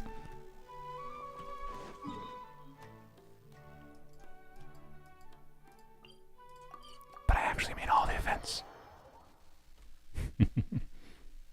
But yeah, it's a word. It depends on the context you use it. If I was genuinely being like, oh wow, Shenhe is my best waifu, and I'm so glad I pulled for her and got best waifu, like, sure. But like, I never once have I done that outside of a memeing context or making a joke about like my enjoyment of Candace. Like, yes, I really like the visual design of Candace. I like the design of Shenhe. I think they're really pretty characters, but you're trying to imply just because of bringing up the waifu and that I have long hair that I'm someone who's like, ah yes, I actively want to have sex with Shenhe. That seems to be what you're implying, and that's kind of not cool. So that's kind of why I'm being rude to you. No offense, but you deserve it. If you be rude to someone, you get rudeness back. That's my general policy. I probably shouldn't do it because it's just it's just asking for trouble online. But I can't resist. I'm a bit of a troll at heart. And if you don't respect me, I'm not going to respect you. And I use it as a free opportunity to... Can I... Okay, wow, that was some delay. Good lord. My internet is really not doing well today. Is this because I said D is hot? You're sorry, soul. Yeah, I don't know. What did you tune into? You tuned into meme insulting people.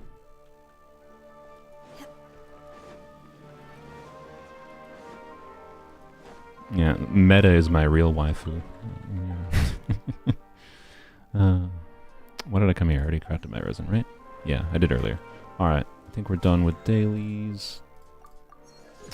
Blam. Not streaming weapons only today, by the way, because, spoilers for, Saturday. Saturday's episode on weapons only is going to be... I didn't claim my dailies, good lord. Saturday's episode on weapons only is going to be mostly just whatever I got. Be it Mistsplitter, be it Calamity Core, be it something else. So you'll have to watch that video. I like Yai Miko for a reason. I like Yai Miko because Yai Miko is like the ideal troll version of myself. And waifu. What am I doing? Oh, I was going to... Alright, let's actually... I was going to... So I think I'm good. Well, actually...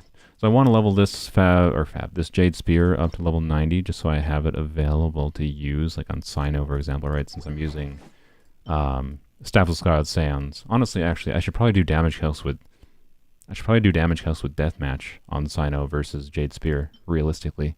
R5 Deathmatch might just be close enough to better that it's not even worth leveling this Jade Spear anymore. But anyways, can't farm for this today, so that's fine.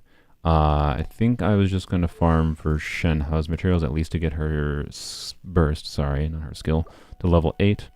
Not because I need it to level 8 for functional levels, but just because I don't want it at, like, 8 and 7 is just kind of cringe, so, yeah. What is this new event? Isn't the new event, like, isn't the weird, like, fungus event? It's like the tower defense fungus or something. I should actually try it out. I actually am. This is one of the rare events they're doing, like some new weird game mode that I'm interested in testing out. You have Anne, she's benched, don't kill me, you have a family. That's fine. I like using Yai a lot, but she's not like the most useful character in the game, let's be real. As far as like a functional utility level goes. So anyways, we're at least, please? Wow, my internet today is real bad. I mean, if anything's going to kill the stream, other than me being rude to my viewers, if anything's going to kill the stream other than me being rude to my viewers, it's going to be my internet just not functioning today. So hopefully it works this weekend. That's all I really care about. This stream, I already did the meaningful thing I needed to do this stream and showing these teams. I'm going to switch back to the Xiangling team, by the way. Why did I... Oh, I think I meant to click on the... I'll bring my seasonings. Is internet functioning? The internet is barely functioning. Alright, well, I apologize. This is just my internet in a nutshell. It sometimes works, it sometimes just doesn't. So, my apologies. Alright, should be fine now. You already played with Mika? Yeah, if you want to try him, or if you want to see him early in the stream, I talked about him for like probably 30 minutes, and showed a physical team with him. He enables one decently fun physical team with Zhongli, and that's kind of it. That's all he enables. And he has a specific aspect that I ranted about with his skill targeting that really, really annoys me. Ugh, gross.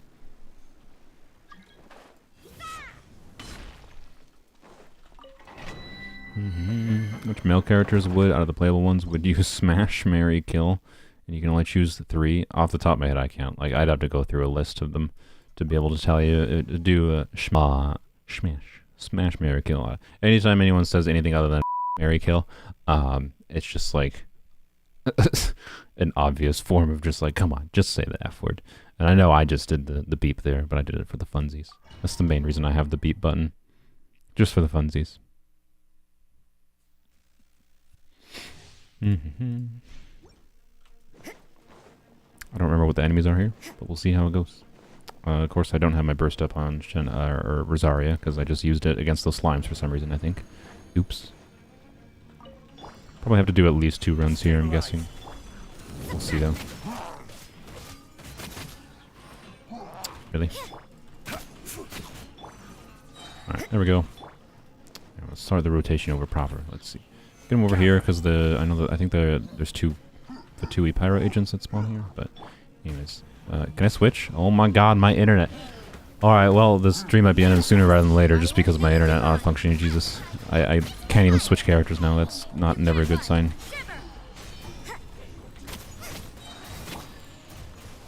I can't switch. I can't switch. Oh my god. Internet. Oh, I mean, I killed them off field. It's fine. But I couldn't switch my characters to get my frickin' burst back. Cool. Thanks, internet. Alright, I think we probably end in the stream after my brief farming session here because my internet doesn't want to behave. Alright, we have 3. That is, if I get lucky, that's 3. But yeah, apologies for my internet. It's clearly not working well. Something else on the network is just bogging it down, but most likely it's just my internet provider having a stroke. So, oh my god, is it really going to disconnect from Genshin? I know it's really bad if I disconnect from Genshin. Okay, good lord. So, we're going to finish my resin here, I think, and end the stream. My internet is being really, really bad today. It's not usually this bad. It's been a long time since it's been this bad, to be clear. So, it's oh well, basically. Stabilize. This is order. Yeah! Unleash! Do your master's bidding! Nice and spicy! Eat this! Lights out. Gather. Manifest! You can't run! My burst was in the wrong spot, so they would have been dead already. Really? Yeah! Didn't even see numbers there because of the lag. Wow. Wow. Alright. This would have been a better showing of the team actually working properly if internet wasn't dying. Wow, and then I got more than I needed. Well, that's classic Genshin. Alright. It's fine. These, I think these are the same materials that Shao uses, if I recall. Well, I don't necessarily need to level Shao up that much more. I can. So, it's not, yeah, it's the same materials. So, I would like to get a skill level up, and maybe we'll even crown Shao. He's our, like, most reliable AoE damage dealer, so it wouldn't be not worth crowning him, but it's going to be a while before I bother, because it's very resource intensive to do that, but it'll probably just be something I do when I get bored of artifact farming for a bit. I'll go back to farming for some crowns or something, or not crowns specifically, but just farming for talent materials for Shao. Alright, let's make one more gold. There we go. No refund from Xingqiu, that's fine. Kind of impressed how your phone doesn't even get hot from Genshin. That is surprising. Let's, you talents burst. There we go, blam. And there we go. Level 8 on Shenhe. Will I level up Shenhe's burst, or skill, or her burst past that? Maybe, I don't know. I'll probably level up her skill past that, because the scaling on her attack buff for like her quills is based on her skill, right? Her burst just gives res shred, so I can get up to 15% if I crown it. I don't know. We'll see how long. I'm gonna wait basically until same thing, right? If I get bored of artifact farming, I think I might. But I also like need to get like Rosaria's skill and burst up. So if I'm gonna level up anything first, I'd rather level up probably Rosaria's to level 9 and then level up Shenhe's to level 9. But if I really enjoy playing with this for the next few weeks, then I'll probably level up these to 9. We'll see. More justification for that spending of money on the battle pass. Gotta do something with the more. Don't necessarily have to do something. But anyways, you better crown him. I mean, eventually. But I can tell you, as far as like talent priority goes, Shenhe to level 9 and Rosaria to level 9 is probably going to happen before Shao. Sino's already level 9. Raiden's level 9. Hu Tao's already doubled crowned. You're already crowned. You basically don't matter. I didn't even need to, I wish I didn't even level this up to level 6 or level 7. I originally was planning to level it up to 8, and I was like, wow, her healing on her skill is useless. There was not even a reason to level that up, basically. And I leveled her normals because like I was using it for on-field normals, but then that was also like kind of pointless, but that wasn't that much of a waste of resources. And then her burst heals so much that you don't even really need to level up her burst past 6 anyways, so it's just like, basically this was pointless, but whatever. That was only a small waste of resources. And then Toma, so I'll probably do Shao crowning before Toma, but we'll see. Obviously Candace's already triple crowned, and you are probably never getting any more resources. No offense, you are completely functional as you are now. Yeah, so I think Rosaria and Shenhe are probably first for like level 9s before I crown Shao.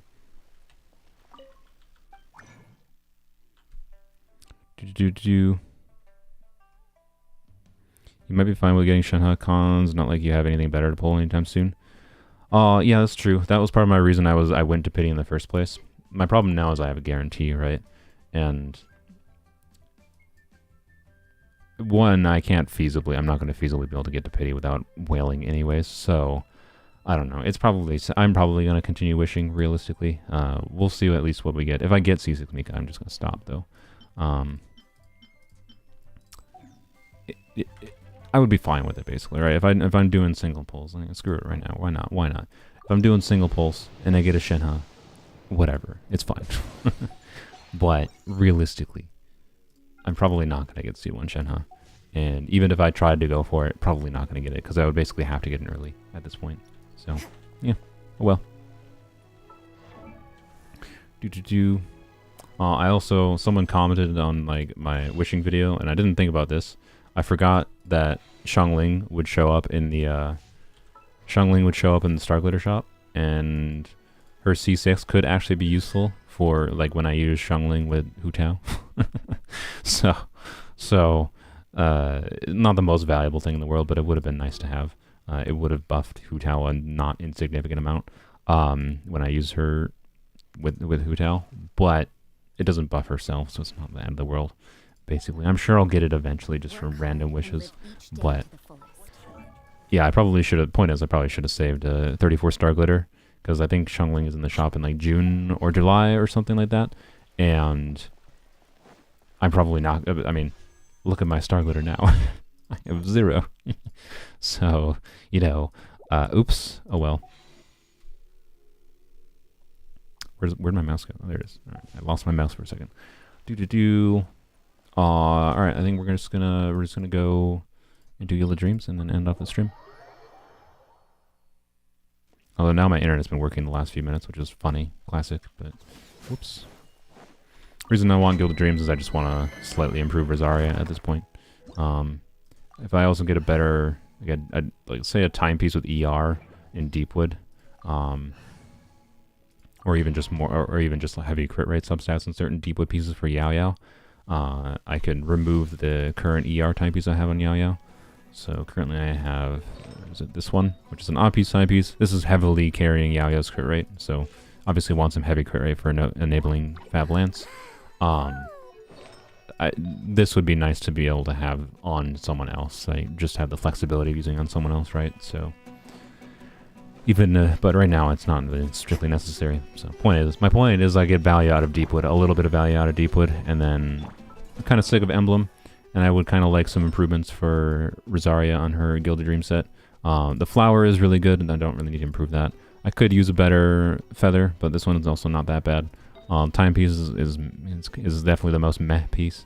And then the circlet is actually really good as far as overall stat value goes. Has a lot of EM, has some ER, has an attack percent roll. Doesn't have any crit rate. It's not really the end of the world. Not really needed to have more crit rates, so don't really need the circlet replaced. But what I'd really like mostly is like a timepiece that's basically similar to this, but has like 2 ER rolls. This is probably what my like perfected build would be at this point. More crit would be fine as well, of course. But why did I do that? Shenhe's supposed to be first. I'm done. Cryo-incarnate, obey. Wasted a whole ton of damage doing that, but whatever. Oh, they're all dead. Alright. I didn't get a second use of Shenhe's skilling, which is slightly awkward, but oh well.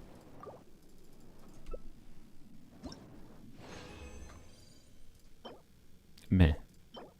I mean, I don't know what I have for attack percent sands on Deepwood, so I'll lock it, I guess. You never know. You never know. You want a new Geo? Me too. Geo's so boring. They gotta be more creative with Geo characters. Attack, ER. Oh, I have an ER with crit rate. When the heck did I get that? Alright, well I should definitely level that up. Like I said, if that rolls into like 10% crit rate, that's frees up the timepiece I have on Yao Yao, and then I could use a different off piece on Yao Yao, right, to try to balance out her stats. So honestly, worst case scenario, I just why? Worst case scenario, I just Manifest. Do your master's I don't have you up, do I? Nope. Alright, well, whatever. Monocry it is. Let's go. Probably shouldn't even bothered using that. It's just a waste, but whatever, it's fine. obey. Do.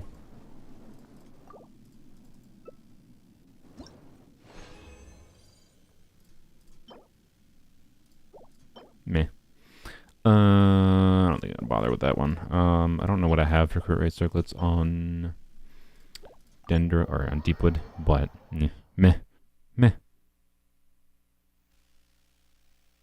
Shields in general are way worse than before. Hello, Mingsha. Hopefully I said that right. Probably didn't, but shields in general have almost always been meh on most characters. Zhongli should not be your metric for comparison for a shield. Crit damage, crit rate. You might say this one with attack percentage EM is probably better than this one, but honestly, the only situation I could imagine I might end up using a crit rate circlet on is for Yao. So, with Deepwood right now. So, a meh Deepwood piece, while it could roll heavily into EM, is just not going to bother, basically. Have any other artifacts level up other than that Deepwood timepiece? I don't remember when I got that piece. Don't care about that. I would care about this if I didn't already have this really good piece. Like this is a 40? Yeah, this is a 40. Right, this is a 40 with 2 extra ER. There's no world in which I use this piece over this piece. So don't need that. Actually, I didn't realize I had some feathers that could be better too. I think I'm not gonna bother with any of these though. Like if anything, one of these had like ER instead of EM, I think I would, or ER instead of attack or whatever, I think I'd try it, but I'm not gonna bother right now. I think the only one I care to level up, I don't have much fodder because I've spent most of my resin the last bit on not artifacts. Yeah, I think I'm just going to level up this timepiece. Or no, it's ER main stat. What are you thinking, brain? What would be the best stat other than ER? 8 HP, I guess, for Yayo's healing. Doesn't really matter, honestly, for this piece. Basically, just want crit rate rolls. Def percent is the same thing. Let's see. This gets a crit rate roll to start. It's almost assuredly usable enough, unless I get. Well, I don't know. We'll see. we probably won't know until like level 16 whether or not it's usable. Please. Sad. Okay. I mean, I'll take her to level 12.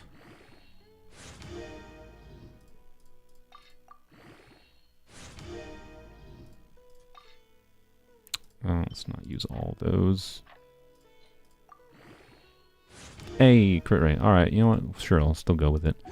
It's good. It could still have 10 crit rate. Like I said, if that has 10 crit rate, it's probably usable enough on Yayo. I'd lose 7 crit rate, but she'd still have like 30. Worst case scenario, I don't know. The thing with Yayo is if I want to trigger Fab on her skill, you have to like leave her on field a little bit. And normally you like drop her skill and then immediately swap out, which means you never get a Fab proc on her skill. So almost always her Fab procs come from her burst, and her burst has so many hits that you almost always get a Fab proc anyways, a lower crit rate. So yeah, basically, I think 30 crit rate would be fine. So I think that is probably looking like what I'll probably switch to, and then I could switch to, you know, off-piece goblet that has more crit rate, right? Like, let's see what I got. Apparently nothing. I have like no goblet other than the one with Zhongli. I mean, I guess I could give Zhongli Yao Yao's goblet and take that one instead if I needed more crit rate, or I could level up one of these other ones. I forgot I had all these, so. You know, we got some decent options. Her current circlet is a healing bonus with crit rate. You know, I could level up one of my other healing bonus pieces. And honestly, I could put a crit rate piece on her. Yao Yao is... Her healing is so good at her burst, it's like you really don't necessarily... in my opinion, you don't need a healing bonus circlet. Yeah, I guess in either of these pieces. I should probably level up this piece for Mika if I ever bother using them, but whatever.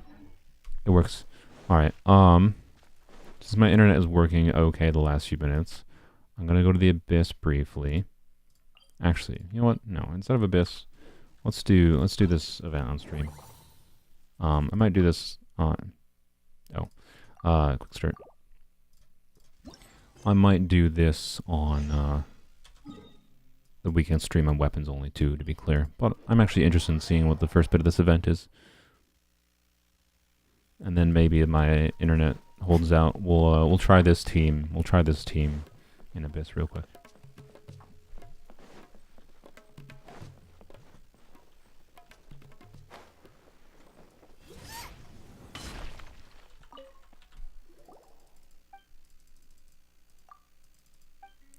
I missed what chat was talking about. What is chat talking about with Deepwood? Blah, blah, blah, blah. There seems to be a whole long conversation happening in chat that I just haven't paid attention to. My bad.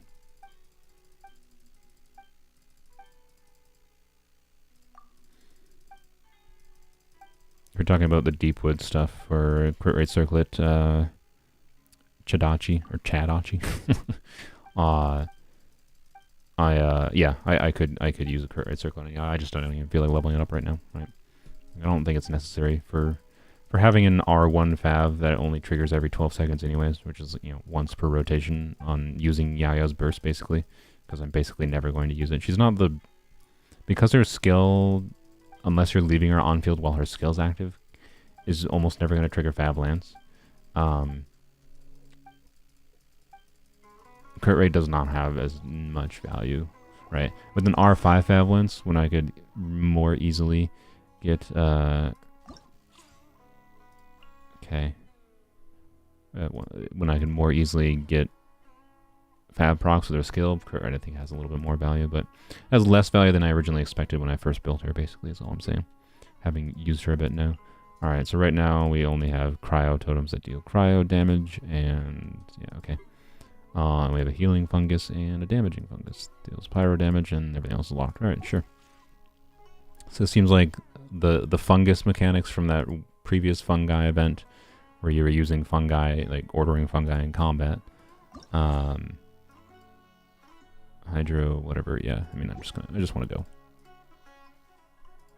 What do you mean, team? Can I start? Select. Oh, I have to select over here. I'm done. All right. There's only 2 fungi. I like how it has 4 team slots, but there's only 2 fungi. All right. Let's see.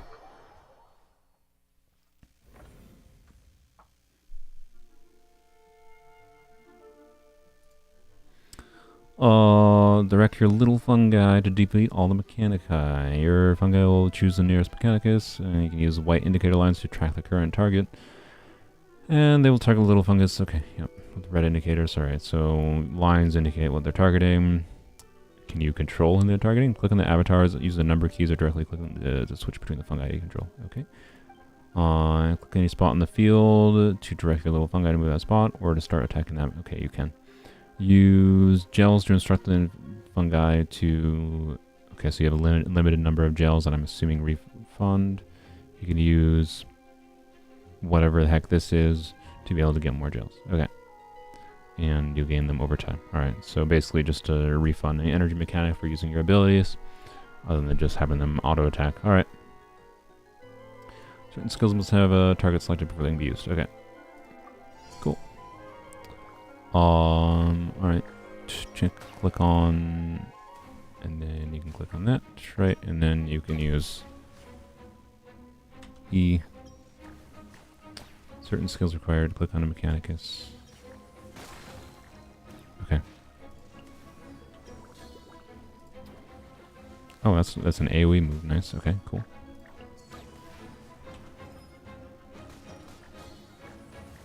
Nice. That is to 27,000 damage. Wow. Can you, like, target healing? No. I thought this dude healed. Oh, okay, it's just over. Alright. Well. Alright, that'll be more interesting, I think, in the later stages. I'm guessing that's the only stage I can do for now. You just spam E. Yeah, I guess that probably would work. Oops. Blah, blah, blah, blah. Only went for 1 round. Yeah. Come on. Don't care. I'm sure people will tell me if there's meaningful lore I missed from this text I'm skipping. I'm sorry. Talk to the shroom, but what? What? Okay, sure. Whatever. I'm here. I may as well finish this part of the quest. Do. I still can't tell what you guys are talking about. Are you talking about Baiju or something?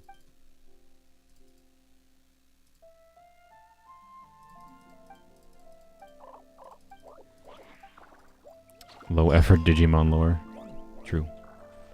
Alright. Oh, that's kind of cute. Mushrooms just sitting there. I wonder... Alright, if the more mushrooms we get unlocked just all start appearing here, I'll be very happy. I'm gonna guess not. These are probably the only ones that sit here. That's fine, but, you know, would like it. Oh, hey, we have more unlocked now. Sweet. Can you do more stages, or is there only the one stage unlocked now? Oh, no, there is. Wow, okay, cool. Alright. Oh, they're giving artifact in here. What? That's weird. Why did the first... Just the first one? Okay, just the first one did that. Alright, weird. Huh, okay. Yeah, I'm gonna try it. Why not? Why not? I wanna try the second one, the non-tutorial one.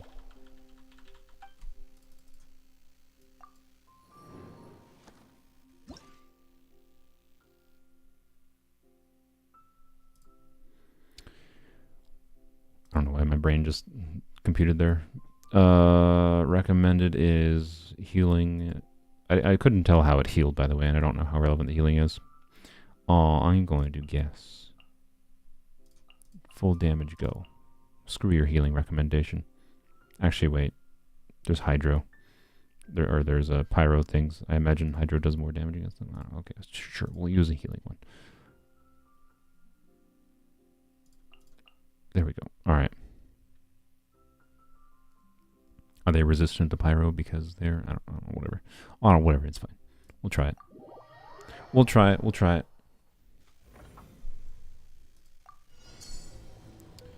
Okie dokie. So... Is that... Oh, it provides a shield? Oh, okay. I definitely thought that would have...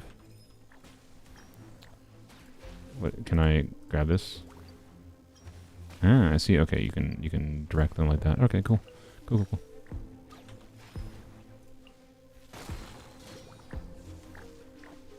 Ooh, a nice little spin attack from him.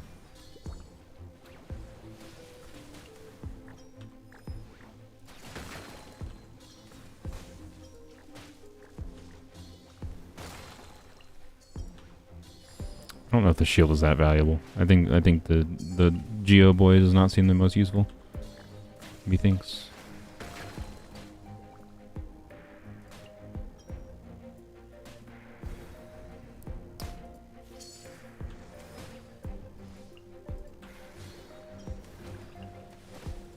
Go tap this one.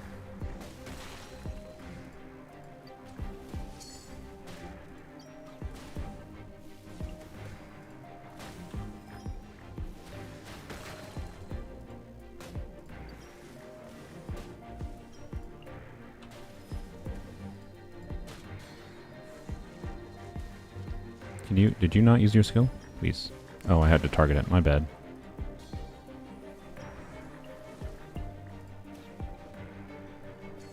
Oh, you were almost dead. Can you heal? Yeah, heal. Okay, good.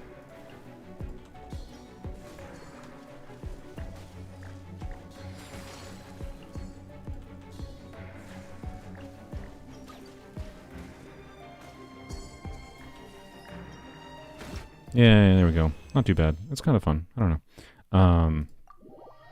We'll see if any of the other ones are more interesting. If that's more of the same, just like different turrets. The turrets doing damage to the things aren't that interesting right now. It's like, I feel like I'm not doing much strategizing or anything, which is normal for the early parts of this event.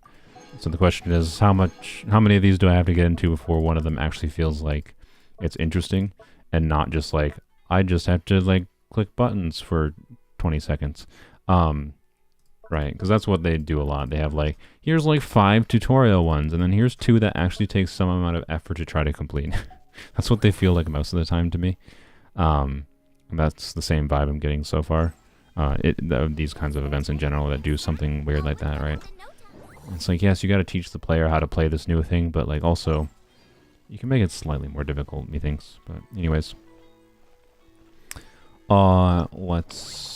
I mean, we got wishes, I guess. Sure, let's do one more wish for this stream. I think we're at, like... We did one wish before. Is the page gonna load? Okay, I think my internet's dying again. Okay. Well, I think we are at, like, 6 or 7 pity. And I think I may have just, like, broken the game. Alright. Well, Maybe I'm not wishing. Yep, the game crashed. Alright then, weird. Sure, why?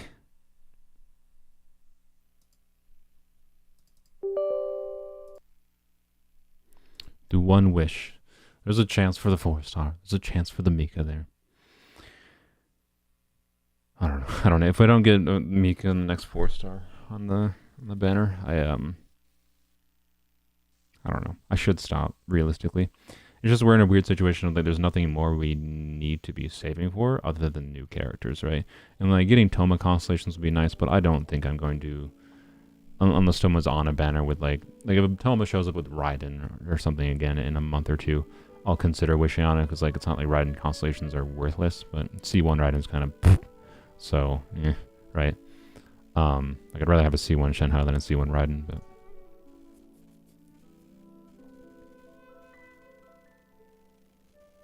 Yes, thank Genshin crashing for the turtle.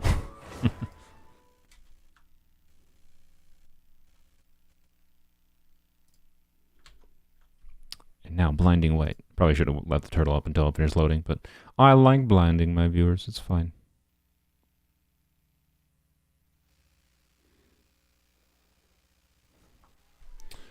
Alrighty, Blam. Try again. Is it gonna crash again? Yeah, there we go. Oh, wait, oh no, 5, okay, no, it didn't update, so it didn't update the 1, so 5, 6, 7, so this is 8. 8 pity. Probably no 4-star here still, but who knows? We'll see. Oh, Mika, come on. Just end my suffering. Cool, okay. Okay, cool, alright. Okay. This is why I don't wish for 4-stars, guys. Don't wish for 4-stars.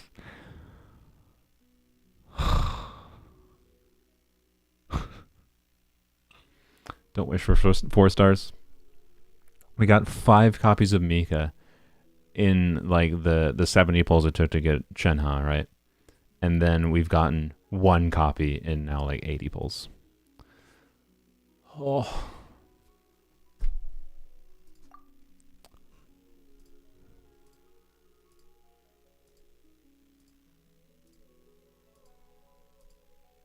One Mika.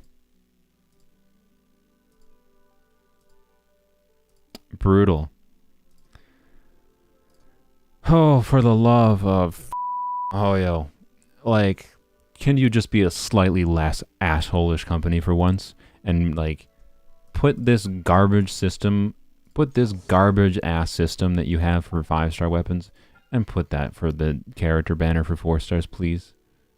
It instantly fixes the issue of having to like wish for 4-stars, because then you can at least have a metric of what to expect. But I could literally spend 200 more wishes and not get a C6 Mika.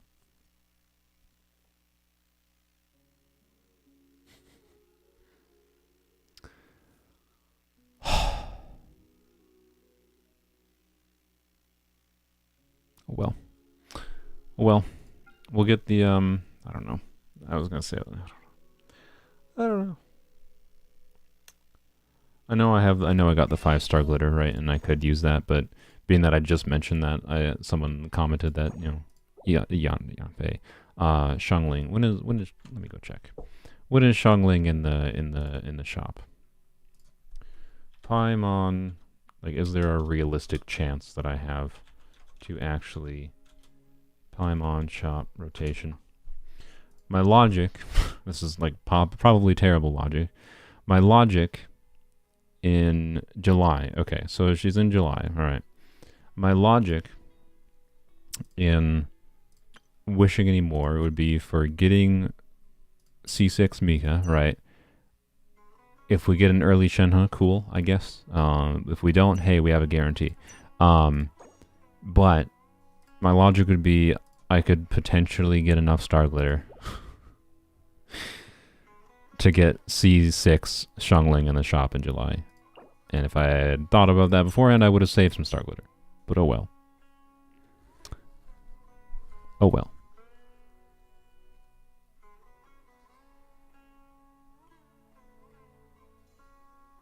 People still talking about like Ganyu or something in chat. I don't know. Nobody cares anymore, so I think that's reason enough to end the stream. But we'll see. We'll see what happens with this whole mess. The game really is just hating me with this is just bullshit gotcha stuff in general. It's like, yeah, you get lucky. You're like, all right, sure, I'll continue. Why not? C6 Mika would be fun. And like, I don't need C6 Mika, so I should probably just stop realistically. But I don't know. I'll think about it. We'll see. I'm gonna wait at this point. I knew I was gonna go to at least the next 4-star, and I got the next 4-star now, so we'll see. Honestly, that would like getting like we didn't get C1 Shenhe. We do have a guarantee now, so that's some amount of value, right? Like if I treat it as if this was going to be a 50-50 loss on whatever upcoming banner, it wasn't that much of a waste, right? Like if this 50-50 loss was going to be a 50-50 loss on the new character banner, it doesn't matter. It's functionally the same as whether I lost it now or I lost it in the future. But not getting C6 Mika in those polls, it almost feels like it would have been better to wish on this garbage banner. Not for Calamity Queller, but just because of Fablands. But no, I think it still would have been more of a waste to wish on this banner than this banner. But anyways, all right. You'll surely have 34-star glitter until July. Well, the problem is though, I'm not gonna like. Unless they rerun Raiden, right? But even if they rerun Raiden, I don't know if I'd rather wish on Raiden. If Raiden has Toma on the banner, like Toma and Xiangling on the banner, then obviously I'd rather wish on that banner.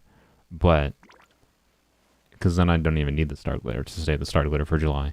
But Raiden is probably not getting a rerun until like near the end of summer at earliest, I imagine. And like, I don't know.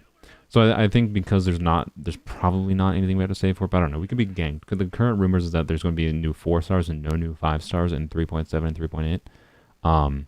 Which means, as far as polearm units goes, if one of those is a polearm unit, we might have to pull for a 4-star then, and hopefully there's a 5-star polearm running like with them. So in like worst case scenario, I get a constellation, but I don't know. It also depends on the character. At this point, like Polearms Only doesn't garner so many views that I'm super invested in it. Like if there's a Mika running, right? Like Mika was like a no-brainer to get alongside Shenhe.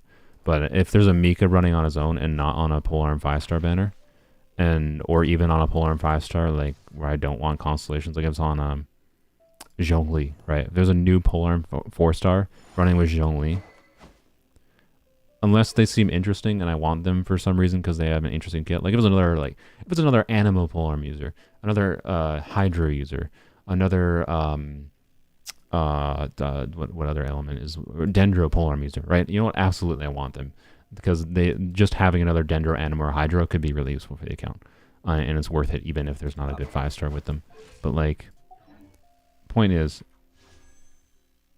I think this being that we're probably not going to have to use our summons in a while, I think I may as well try to get C6 Mika still.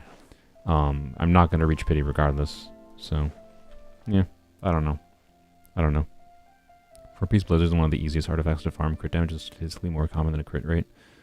I would disagree with Blizzard being one of the more easy artifacts to farm, but the stat priority is different.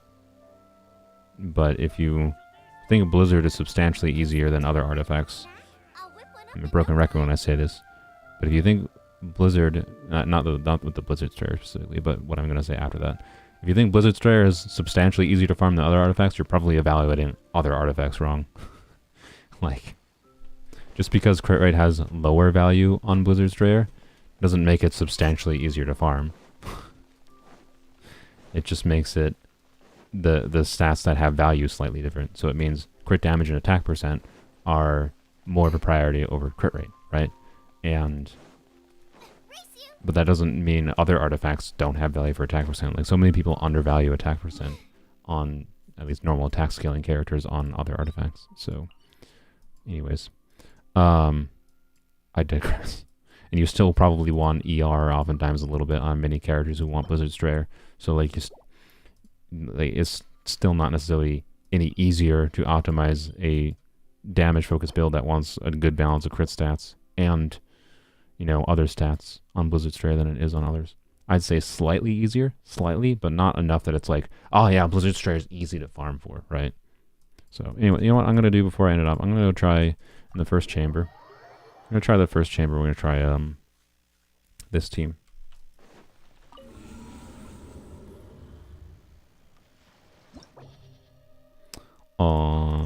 Don't know what I had started. We're gonna do the first half because I don't know why my brain. We're gonna do the first half because I don't feel like doing the second half. I don't feel like clearing the first half to get to the second half. I imagine the Melt team is probably better for the second half for like the Cryo Heralds, or sorry, the Hydro Heralds than it is the Cryo Herald. But we have Shungling either way. Shungling can deal with the Cryo Herald and like that. So like this Melt team is not necessarily ideal for this Abyss because obviously first side basically wants Pyro. Second side wants some cryo, so it could be useful. Like I think the Melt team on second side could actually probably feasibly easily clear. Although we use Zhongli, so Zhongli is not ideal against these, but not horrible. But against Weenut, it's bad. Like Weenut wants like if you're struggling with Weenut, you want to try to clear Weenut. What Weenut wants is I'd say it's ideal to have non-burst based damage because bursts have the most like animation like timing, and because he has spent so like little time like above ground, you need to have a bunch of your damage come from not your burst. You want to waste as little time as possible with stuff like animations, and you can like try to help with that by like using your burst before like he's vulnerable for a little bit, right? Like in the downtime windows. But it's just annoying. So on this account, like the only real one I found who doesn't feel just frustrating as heck to do against because every other team requires some amount of setup. Like Hyperbloom requires setup. Hyperbloom is probably the second most capable one, but his resistance to Dendro is a pain in the butt. So anyways, Hu Tao is the only one I have found on this account that has enough like front-loaded quick damage that's not based on like long animations. I just like have Zhongli do Hu Tao's E and can do a whole bunch of damage, right?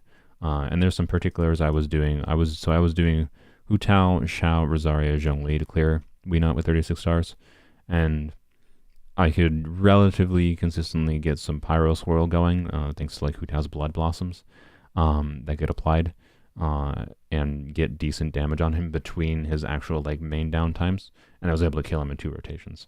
It still took a lot of attempts. An annoying amount of attempts. Like, and there was 3 attempts where I cleared within like 2 seconds. One of them at 1 second, and then one of them I would have cleared 3 stars, but then Hu Tao charge attacks like flew up in the air off of its tail twice in a row, and I lost 3 stars because of that. It made me so freaking angry. But anyways, point is, this Abyss is awkward for Polearms Only, as all Abysses seem to be in some form lately.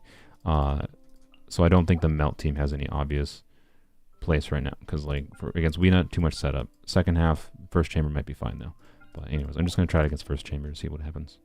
Against, you know, tankier enemies is the basic idea here. I can also try like a freeze team variation, by the way, of this. You know, potentially get Blizzard Stray or artifacts for Rosaria, put Candace in instead of Shungling, and that might be an interesting option for certain Abyss setups. And then we'll just throw Hu Tao second half. It's fine.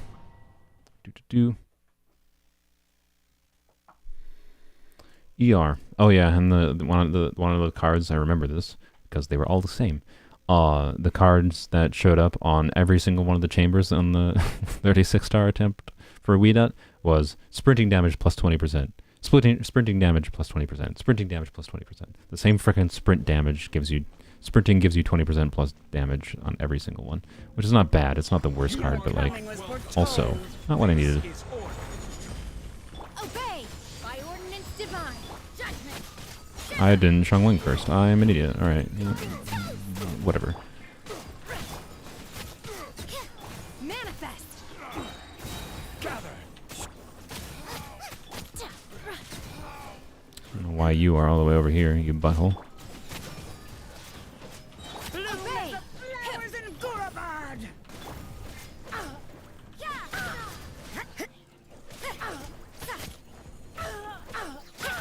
Okay, well, we probably could have cleared that faster. Can you just die? Good lord. Yeah, let's retry. I feel like we can clear that faster. Substantially faster.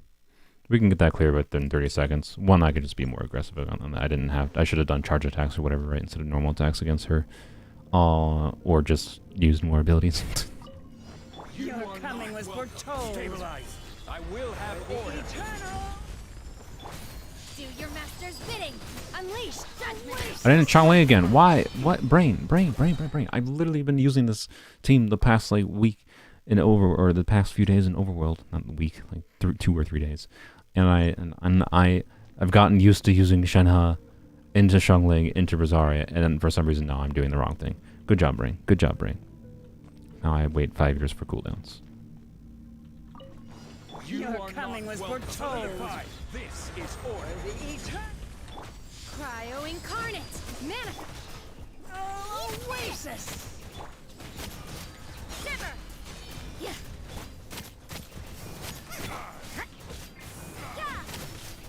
Obey. Gather. You can't run. See, there we go. That's about what I expected. I will have order. Solidify. Do your master's bidding. I did it wrong again. Why did I do that? Alright, whatever. Whatever. Judgment. Unleash. Stabilize. And now we just Xiangling. I just wanted like test here and see how long it would actually take to clear this with just melt. Because honestly, the melt side might have the capability to full clear the first half. I don't know. It's really just dependent on this butthole here, because he wastes a bit of time. You can't run. Obey. Just doing this for energy. The ideal here would be like having Xiangling's burst up, right? For the next chamber. Obviously, I could like potentially clear it faster, and I'm sure I could try to get him to path a little bit better to maybe save like 10 seconds here. So I probably could clear that faster. But the interesting thing there is, right, I didn't put a full team on the Hu Tao side, so maybe I'll retry this quick and put a full team on the Hu Tao side. That actually cleared pretty fast. I'd have to do a Hu Tao team without Rosaria and Xiangling, of course. But how could I tweak this to do like a proper Hu Tao team? Because what I would be most interested in trying, right? If we do Xiangling, and then let's see, we'll do Hu Tao. I would do Candace, probably Xiao for trying to swirl Pyro occasionally, and then Toma either a second half and Toma would enable swirling Pyro more consistently, but there'd obviously be downtime issues on shields. The shields doesn't work as well for certain situations. I think I'd probably do that, because I think particularly if I'm doing like Chamber 3, I'd rather have, and Chamber 2, I'd rather have the Zhongli protection in the first half. With the Melt team, make it a little bit easier. Hu Tao team, you know, I can try to play better, basically. Trying to think if like anyone would be better than Xiao here, but I think Xiao is just better because it just helps front load damage against Weenot, basically. Raiden theoretically could help as well, but could also do like Yun Jin in this team, but I think I'd rather just have the shielding and Pyro Resonance, right? So we can try it like that. So this is basically a variation of the team I already cleared with 36-star and Weenot. I don't know, but before what I did was a Sino team in first half with Sino, Xiangling, Yao Yao, and Raiden to 3-star Chamber 3, and then Hu Tao, Rosaria, Xiao, and Zhongli. So it's a slightly different variation. This is what I'm actually interested in seeing what happens. And it's working for now, so I'm going to try it. Welcome back, Sass. Your coming was foretold. This is order. Cryo incarnate. Unleash. Eternal Oasis. Shiver. I'm just like immediately used up Shenhe's quota, by the way. The eternal Oasis at long last. Stabilize. Nice. There we go.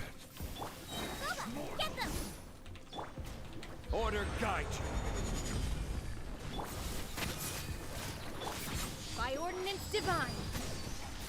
Eat this! Nice and spicy. Lights out. Gather.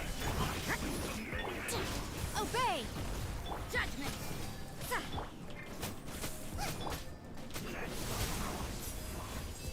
We're actually trying to 3-star here, by the way, just in case it Solidify. wasn't obvious. But 3-star in and keeping our burst up for the next chambers. That's basically what I'm trying to simulate. Because if I can get to the goal would be right. Polearms Only currently to clear Abyss has to like do lots of resets usually Unleash. to optimize chambers. It would be really nice to not have to do that. Yeah, and I don't know whether it'd be worth it to use Xiangling's burst here. I probably should have, realistically, but we'll see. Gather. You can't run. I feel like Obey. I would have had more energy if I had used it earlier. I probably should have just used it earlier, right? But now Xiangling doesn't have energy, which is a problem for the next chamber. That's why I was being slow. But we'll see how long it takes this side to clear, basically. Care for a dance. Dance with me. Wait, hear my prayer. The show's only just begun.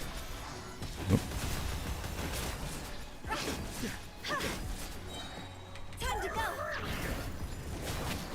I'm getting Fire it up. No test of patience. you. Let the white we shall prove. Oh, I swirled Hydro. Good job. Quit.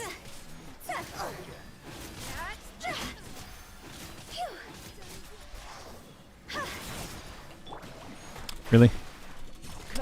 Also don't know if Toma's on the right build either. Oh well.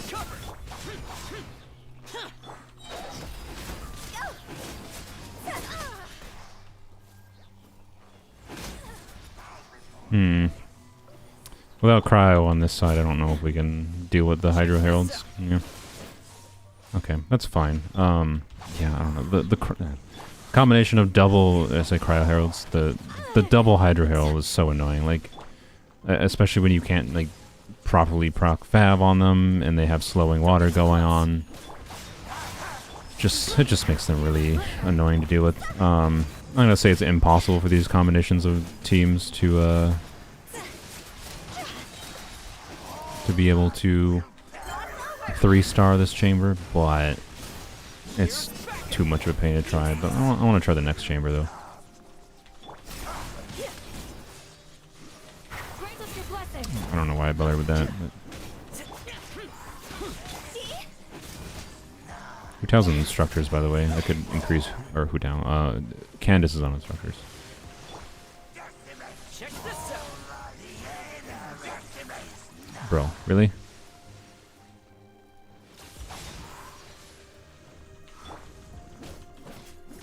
Yeah, this team cannot. This team, I don't know. I don't. Yeah, I don't know. The Hydra has such a pain in the ass, man. Bro, really? Don't get too close. Time to go. Just wanted to get energy back to get a shield up. Jesus Christ. Alright, well, whatever. I'm not even gonna try. Toma, as always, is annoying. I don't like him. And again, his constellations would help a lot. Even a C1 would help a lot. Because C1, I think, is the one that reduces his skill cooldown. If I recall. But apparently the game will never give me a C1 Toma. Yeah. Yeah, C1 I think is the most relevant one. C2 is useful, but not as useful as a C1. So, anyways, I'm not going to bother trying that. Just, I don't know, the combination, this Abyss having the two heralds on the one side and then the Cryo Herald on the one side on top of the Wii Nut makes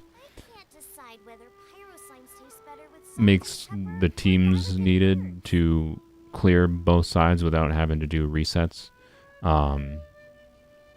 Resets to like get energy up or do different teams is annoying. And I don't know if this is miHoYo trying to say that their intention with Abyss is that you're supposed to like reconfigure, because even on like normal accounts you probably would oftentimes run into this situation like with this Abyss especially, where you're going to want different teams to deal with 3-star in chamber 1 versus chamber 3, right? So like those teams I think like that. Those two teams probably could 3-star, Chamber 2 without a problem, and might even be able to 3-star Chamber 3. But having to deal with 3-star in Chamber 1 because the Hydra Heralds is just. Yayo could clear the Hydra shields, but it would take 5 years. Yeah, exactly. So, yeah, I don't know. It's just a really awkward abyss for us, basically. I didn't realize we now have 10 level 90 characters as of today, because I leveled 90 to Rosaria. What a world. Sorry, Shao. Shao, our first 5-star, is the only shafted 5-star. I'll level 90 you eventually. You just get no value out of level 90, basically, so I haven't bothered. We'll do it eventually. But yeah, Hyperbloom is good for second half. That's Hyperbloom in second half is how I cleared 3-star in Chamber 1 and 2 originally. I have that on stream like from whenever this abyss, I think last week is when this abyss started. And I did use Raiden. The problem with Hyperbloom and Setequina is it took too much setup, right? Like he has spent so little downtime. It's like I go do Raiden E to knock him down. He's always going to have his 55 Dendro resistance even when you knock him down, because he only loses his resistance when you knock him down from the air against elements that are swirlable, so Pyro, Hydro, Cryo, and Electro, meaning he always has 55 Dendro resistance. So when Hyperbloom is almost all Dendro damage, it's just like a 30% downgrade, which means functionally his health goes way up, is functionally all it means with Hyperbloom. So I need to do even more damage. I'm not saying Hyperbloom couldn't do it. Hyperbloom might be able to do it, because when I was trying it, I was like not as familiar with his patterns. I might be able to do better, but like when I cleared Setequina with Hyperbloom, it was like a 2-star clear at like 6 minutes or something. Could I optimize it to get it close to 3-starring? Maybe.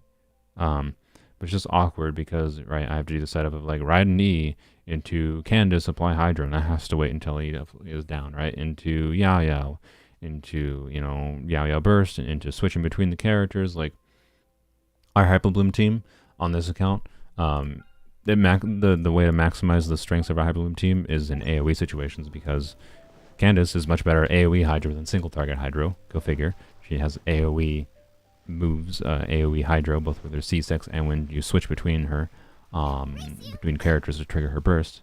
And then Yao Yao's burst is way better at Dendro, applying Dendro in multi-target, because it randomly targets different enemies, and therefore you're just going to have much more Dendro applied by nature having more enemies. In single target, the ICD limits of Yao Yao limit our core generation a lot, so in particular.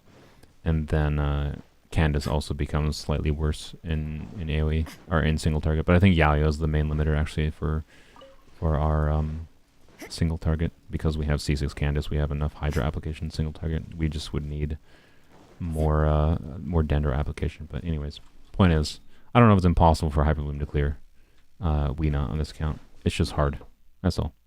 So it's an awkward abyss is kind of all it comes down to. I'll claim my Inazuma reward over here.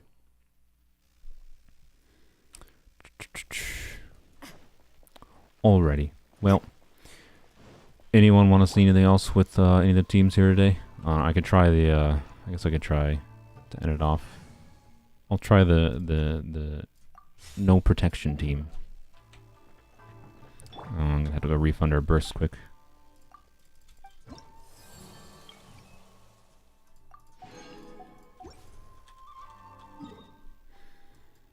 People just talking about lore in chat. This has just been a day where my chat talks about whatever the heck they feel about, and I ignore them.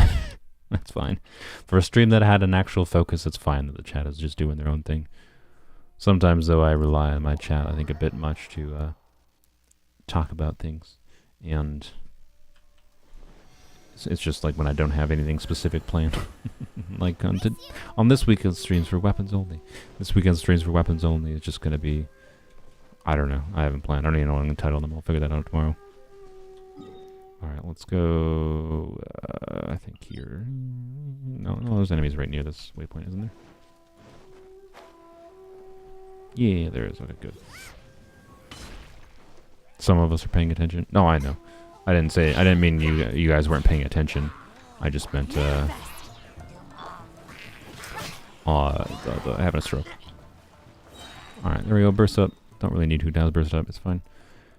I just meant that, like, chat isn't doing anything to help me talk. It's just funny looking at the chat and seeing it's like, everyone's talking about lore. It's like, alright then. Cool. It's good. It's just funny. Because I didn't bring up lore at all, as far as I'm aware.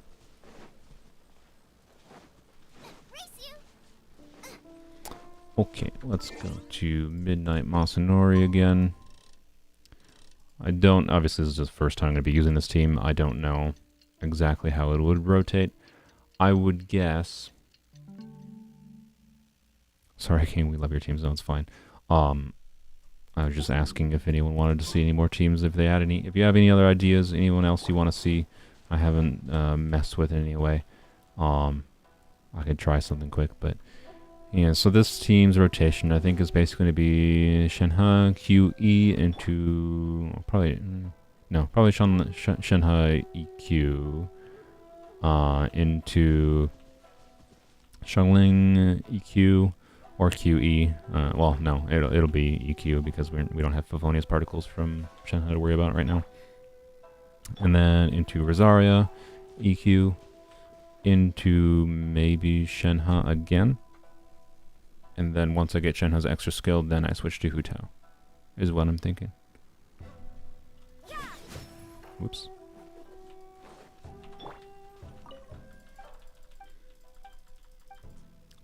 You should definitely play Honkai. The first chapters are kind of mid, though, in my opinion. I will try Honkai Star Rail at least. It's at least a video I can make. That's what I'll promise. Alright. Obey! Cryo incarnate! Dodge. Oh, alright, good dodge. You can't run! Punishment!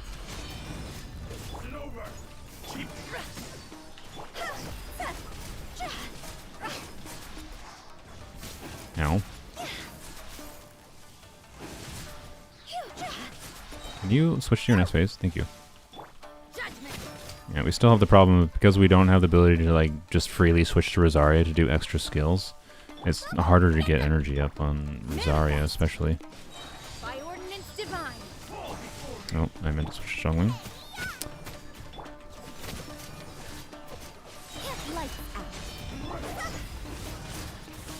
Ow. It's not bad. It's not bad. But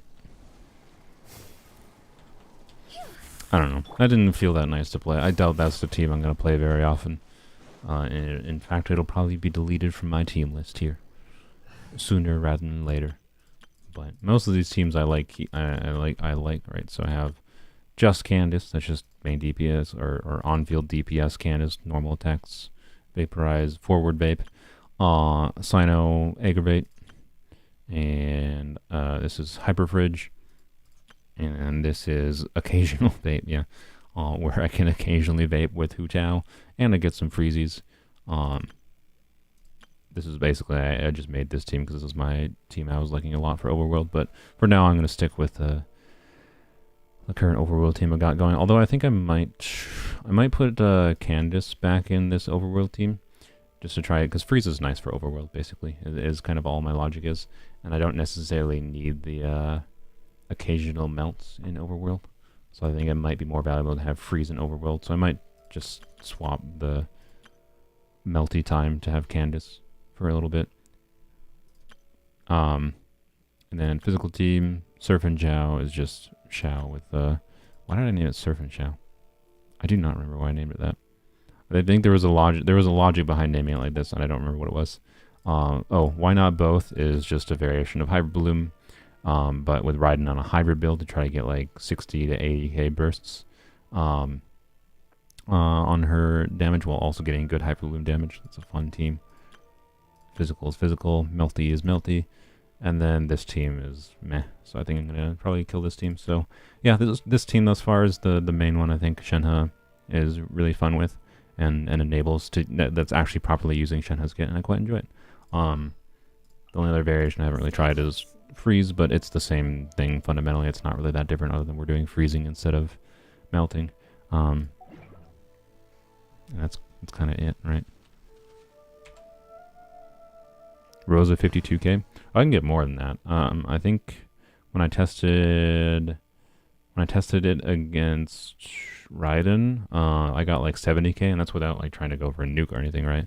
So, yeah, 52k is pretty nice on Rosaria.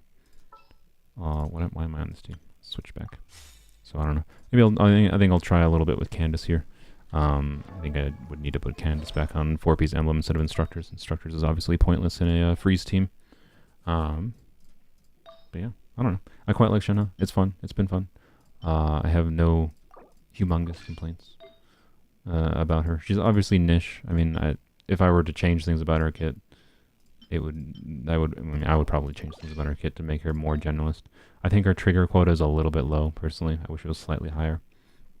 But just because it makes it slightly awkward in some situations, I think Shenhe's burst cost is a bit overcosted. I think it's her C1 is meant to be bait to help with it. Like, it's annoying, basically, that her burst cost is so high that if I want to, like, use Shenhe properly in a Hu Tao team, I need to have, like, 250 plus ER, probably. And on top of that, still have a bunch of extra ER on Rosaria, meaning I can't, like, properly have...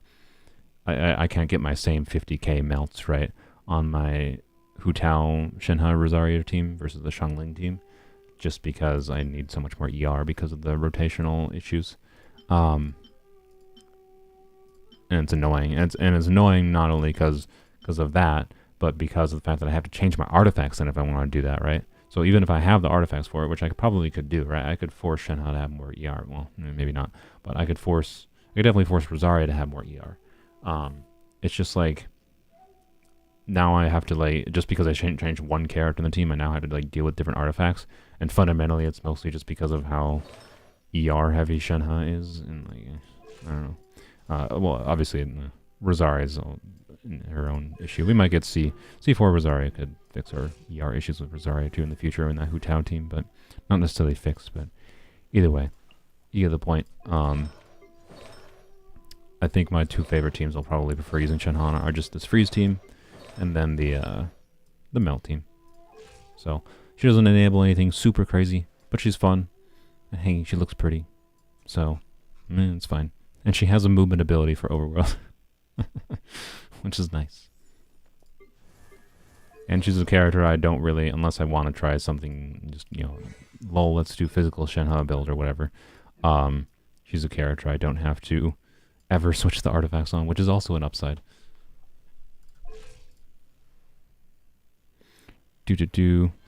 Alright, I think, I was fixing your artifacts, wasn't I? That should be fine. And then this... reason Dendro Traveler has artifacts, this guy's basically just switch them between, so... Dendro Traveler is my loadout system. For now. Alright, there we go. Should be fine. 212 ER, or 220 ER, 70 crit rate, 100 crit damage. Should be decent. I had a better build on her before, but I took some of the artifacts that she was using to put on Xiangling, because Xiangling was low on ER. Like you saw, I had to. This is probably more ER than I need, I imagine still. So I'll probably get away with less, but it's fine. I can play around with that in the future. But yeah, solo Pyro Xiangling is very ER heavy. We'll try this team a little bit in Overworld and see how I like it. Also has the benefit of if I'm doing exploration, Candace is a stamina reduction, which is nice on top of the freezing. But I think without melts, I can probably get like, what, 25k or something. I guess I can... Well, I need to go refund burst. I'll refill burst here. Why did I do that? I'm already here. Derp. I just caused myself to have to walk more. I'll refill my burst and we'll see what we get for Rosaria without any melts. Although it's going to be a little bit hard to see, I think. But I imagine just like divide by approximately 2 what I got before, so I should be able to get like 25k, right? Pretty consistently.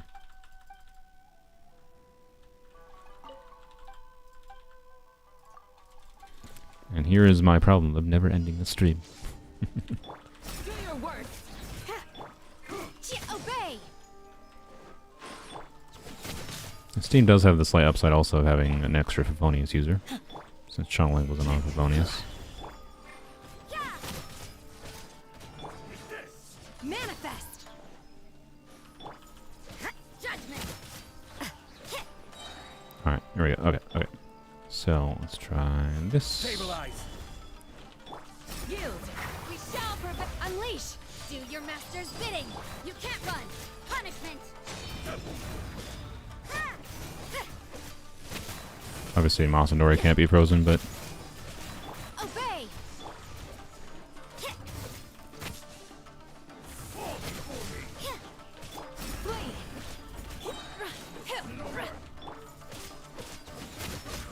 yeah, I like how that feels. Feels well. Obviously, especially against something that can't be frozen. That's a much lower damage team. And also, Rosaria on 4-piece Gilded Dreams isn't exactly taking advantage of a lot of the stats on this artifact set. So, again, would like a loadout system, so I might try a slightly different build. Sorry. A slightly different build going for Freeze Rosaria. Gilded Dreams. I have a stroke. For this team, obviously, Blizzard Strayer would be ideal. I do have an attack percent circle. That's actually interesting. I don't know. Would that work? Can I do 4-piece? I don't think I can do 4-piece Blizzard yet. I don't have a flower. But I have a decent feather. I have I don't know, for a freeze team, this is a pretty meh timepiece. For a melt Rosaria, this is actually a pretty decent timepiece. For freeze, I don't know. I don't have very good Blizzard Strike pieces. That's my point. This circlet could actually be usable though, versus a crit damage circlet. So I could level that up. I don't know. And I could farm. Maybe I'll farm instead of Gilded Dreams. Maybe I'll farm Blizzard Strayer for a little bit on this account. I could also get Heart of Depth pieces for, like, I would like to in the long term, like, perfect 4-piece Heart of Depth Candace on main DPS Candace, but it's really not worth it resin efficiency wise. But if I need Blizzard Strayer anyways, maybe it's an excuse to farm for new artifacts. So I think I will. C6 Mika is worse than Mona for Eula nukes. Yeah, that's not that surprising. What? Oh, I have a lot of condense. Where did I? Oh, because I bought the battle pass. You know what? Screw it. We're string never ends. This is how my brain works.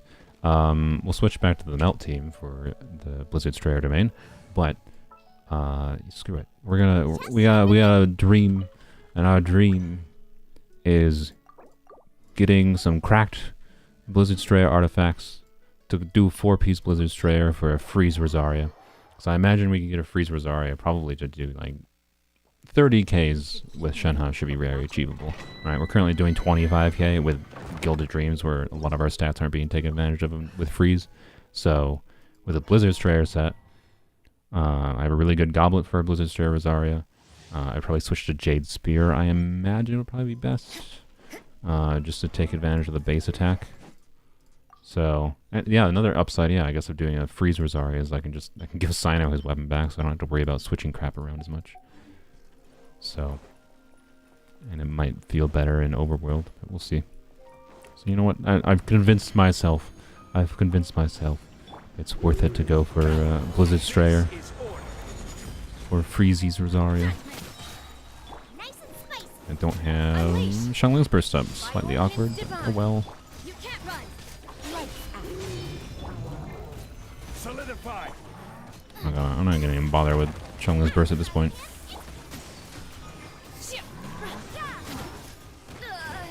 Maybe I should have. Good lord. Order guide. Gather. Manifest. I probably should have bothered with all of their bursts a little bit more, but oh well. I thought I could kill them faster without bursting. It's fine.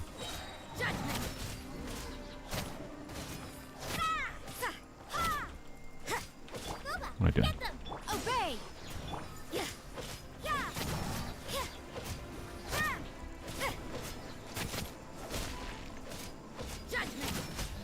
There we go.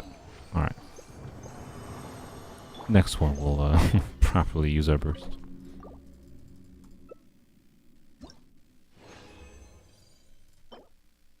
Wow. I mean, it could be better than our existing one, but not by much. Not by much. Alright,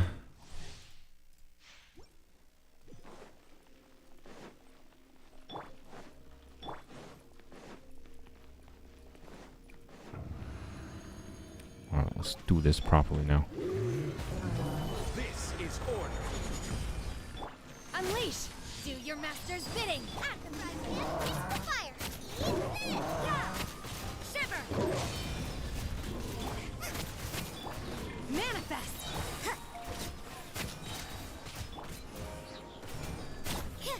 Wow, there we go. And look, we got all our bursts back properly. See, there's the team working. That's probably the best demonstration I've had thus far of this team actually functioning properly. See, it works well. Well, the Abyss showed it working pretty well as well. Sure. What is this weird goblet? I don't... 2 EM goblets, really, in one go. Alright, I don't think I need either of these goblets. I'll double check my EM goblets, but, like, I'm pretty sure I don't need either of them. Sometimes you just keep EM goblets, because EM goblets are just valuable for the main stat. But I have this emblem one, I have the flop one, I have this one, and I have this one. I think I'm good to not care about those. Miku with Wander sounds like a downgrade to a high constellation Yujin. Yeah, it probably is. Solidify. Order The guide. pyro area. Cryo incarnate! Unleash! Punishment! I don't know why I didn't do Shunk first there. Wasn't thinking. Judgment! Manifest! Stabilize. What am I doing? Nice and spicy! Shift! Really? Obey! We're gonna die to Can't this. run! What? Oh my god. Oh my god. I don't know how he didn't die. Whatever, it's fine. Yes, this is what I wanted. Farming for Blizzard Strayer, and it gives me... What? I mean, I'm gonna keep this actually because it's actually potentially a usable piece for DPS Candace, right? I could feasibly do like Staff of Scarlet Sands with that EM timepiece on Heart of Death on Candace. The annoying part there is, of course, it gave me Heart of Depth, but the Heart of Depth pieces I already have good pieces are. Already have a good flower. Zero Dead Staff flower. Don't have feathers. Could use feathers. This one could be meh. Like it could roll crit and it could be actually okay. So you know what? I guess I'll lock it, but meh. And I already have good timepiece. Have a good HP timepiece. Have a good attack timepiece. This one could be okay. That's all I can say about it. And then... Yep, that's basically all I got. I got like nothing for Blizzard Stray. Thank you, game. Alright, yeah, that EM timepiece though could actually be useful, right? Because Staff of Scarlet Sands, right, so Candace is split scaling, but if I'm doing a, the two ways to try to like, not fix, but like help with Candace's split scaling. One is, if you're doing like main DPS Candace. One is Staff of Homa, right? Staff of Homa means that you can do an HP timepiece, and Staff of Homa at least converts some of the HP to attack, buffing her normal attacks a little bit. Now, using an attack percent timepiece is still better if you want to, if you're focusing on normal attack damage specifically. So you still have to pick which one you want to focus on, but it helps. Another option is Staff of Scarlet Sands, where being that if I was doing a forward vape Candace anyways, and Staff of Scarlet Sands converts EM to attack, similar story where I can get consistent vapes on the skill, so I don't specifically, so an EM timepiece, since I can get consistent vapes, is probably better for skill damage anyways. So therefore, if I have an EM timepiece with a crit on it, like I just got, it potentially rolls well at least, then, you know, this could actually work as well. It could work, maybe, for helping the split scaling, maybe.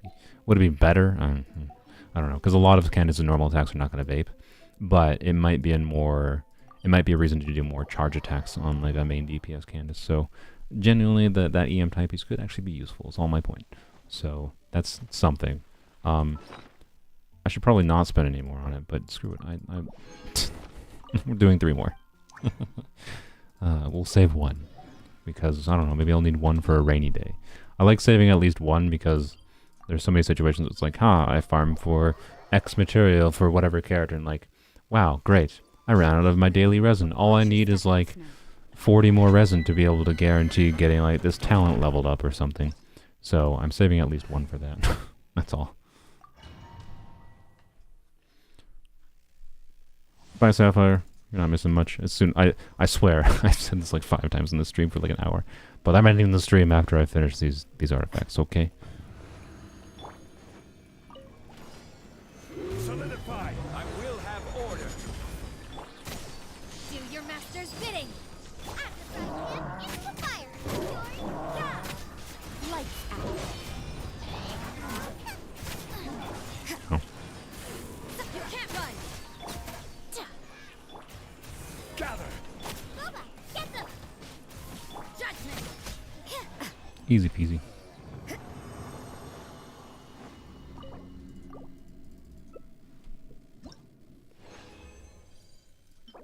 Wow.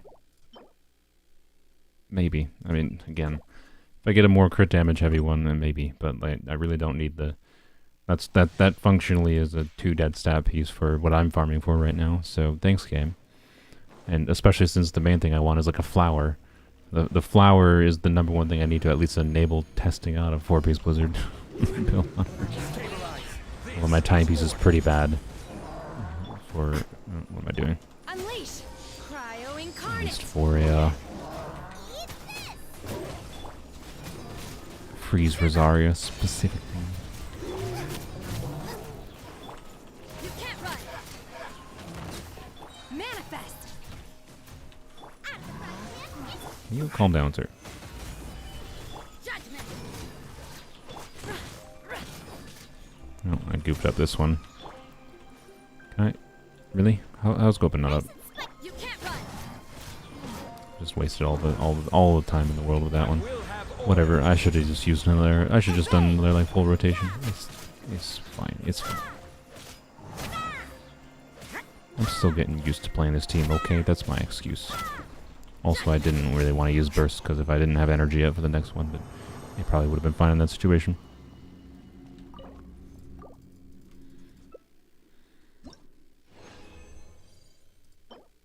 Cool. Thank you for the more potential 0 dead stat pieces that I don't need. Oh, artifact farming, man. Just like, here you go. All the potential pieces for the ones you don't need. I already have a 0 dead stat flower in Heart of Depth. Really don't need another one. But, I don't know. If it was a 4-line, I'd be more happy with it. But it's not a 4-line. At best, it's like could be a slight upgrade to my existing one. That's basically all that was. I didn't mean to do that. Manifest. By ordinance divine. Boba, get them. You can't run. Punishment. Unleash. Stabilize. Oh my god, the freaking dude went out of my Pyronado so he doesn't have his... He has his freaking shield up. Manifest. Butthole. Alright. Alright, let's go. Wow. Wow. Cool. Thanks. I didn't get a single timepiece. I don't think I got... No, I got 1 circlet and not a single Blizzard Stray flower. 10 out of 10 game. Thanks. Appreciated. That was worth spending my... Watch your step in the snow. Oh, that was... Oops. That was... No, that was worth... No, we're not done yet.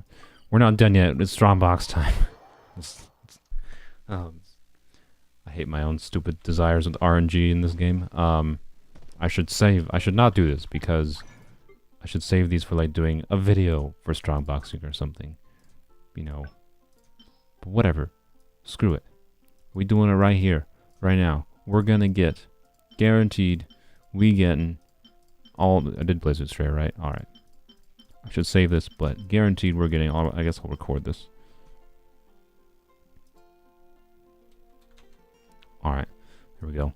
See, I probably shouldn't do this, but I have faith the game will reward me. It will reward me, really. I'm 1 artifact away from not being able to do 13. Alright, you know what? We're going to find 1 coping artifact. That could be... Dendro bonus, I mean, could be useful.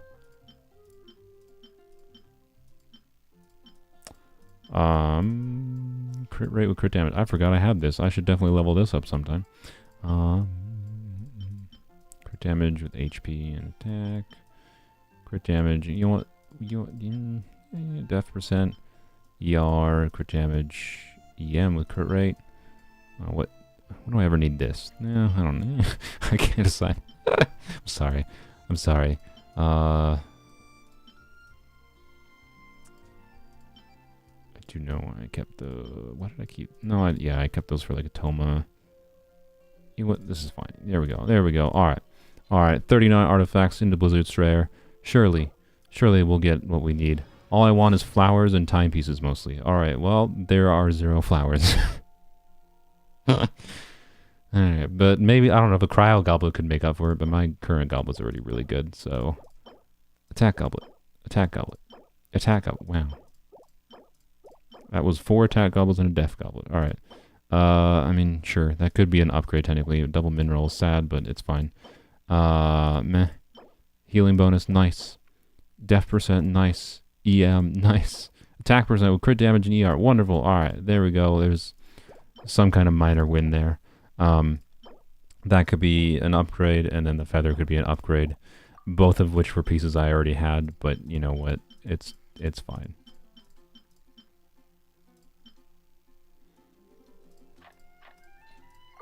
And 3 more, because I don't know when to stop. Death percent. Death percent. Nice. Nice. At least we got a flower. I mean, that's something. No, surely we'll get 1 more flower. 1 more. Nah. There's a flower at least. No, 1 more. This is literally the last one I can do. Nah. Alright, well, okay.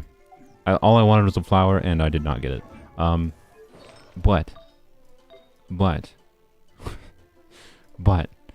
we maybe got a good upgrade for an attack percent timepiece. So, there's that. And then maybe got an upgraded flower. Or feather, sorry. I can't speak. Braining is hard. Okay? Don't worry about it. What we want to see here is... I don't have the ability to level this crazily, but I want to see what the 4th line is. Attack percent would be obviously the attack percent or ER. We do need some ER, of course, in our freezers area. Or def. That's the same thing. Sweet. Alright, well. Cool. It's fine. It's fine. It's fine. Let's see what this one rolls. Because I think for the Jade Spear... It's possible an attack percent circlet could be usable in Blizzard Strayer. I don't know if it's necessarily worth, but usable. Nice. I was really hoping for ER there. It would help me balance the stats, because right now I've got, you know, assuming I use this piece, I've got 6 ER here, and the ER on this. I don't have enough ER right now, but it's fine. It's fine. It's fine. It's fine. Alright, well, I don't have anything else to level up. I guess, screw it, whatever. Double crit me. At least to give me that one. Nice. Yep, okay. Well, to be clear, this can still be good. Crit rate is less priority on Blizzard Strayer, so it could still be an upgrade. Oh. Oh boy. Alright. Alright. This is Mineral City, by the way. Double mineral. Mineral. Double mineral actually on that too, I think, right? Yeah. Oh, no. ER. That is a low roll ER, not mineral. And then mineral. All the mineral artifacts. It's fine. It's fine. It's fine, because we'll get maximum crit damage rolls for every single roll. Clearly. But yeah. Like, if this rolls well, though, like this rolls heavily into crit damage, and I use it over this one, then I have only ER from my timepiece currently on Blizzard Strayer, which is not ideal. I don't know. We'll see. We'll see. We'll see. Let's, what's the most relevant piece to level up right now? Probably the timepiece. Don't really care about the circlet that much, because I'm pretty sure a crit damage circlet is still better for Rosaria. I could be wrong though. I'd have to do DPS calcs to see where the... Nice, I didn't even see the double. I'd have to do DPS calcs to see where the split is, where attack percent circlet could be better, or even if it can be better.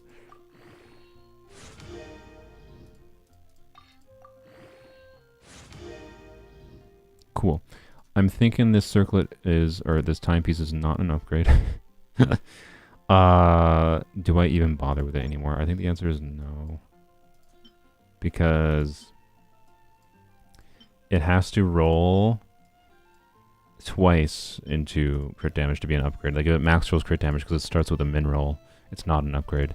If one of those rolls was ER, I think it is an upgrade, but it's just not. Okay.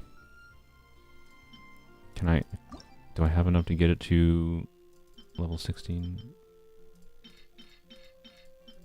Probably not. I don't know if I want to keep this artifact. Did I already buy out my Paimon shop? I don't know. Or my Paimon shop. My, whatever. Did my chat break again? I think my chat might have broken.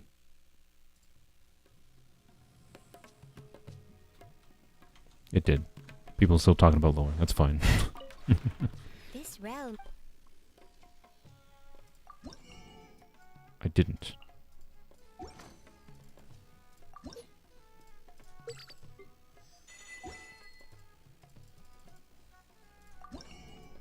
Alright. Oh, I didn't buy transient resin yet.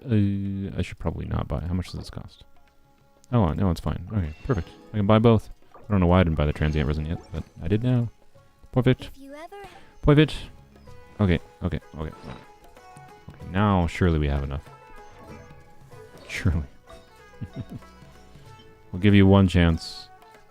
It has to be... I'm even gonna call... It has to be high roll. I'm not even gonna give the game any... I'm not gonna BS with the game. Has to be high roll.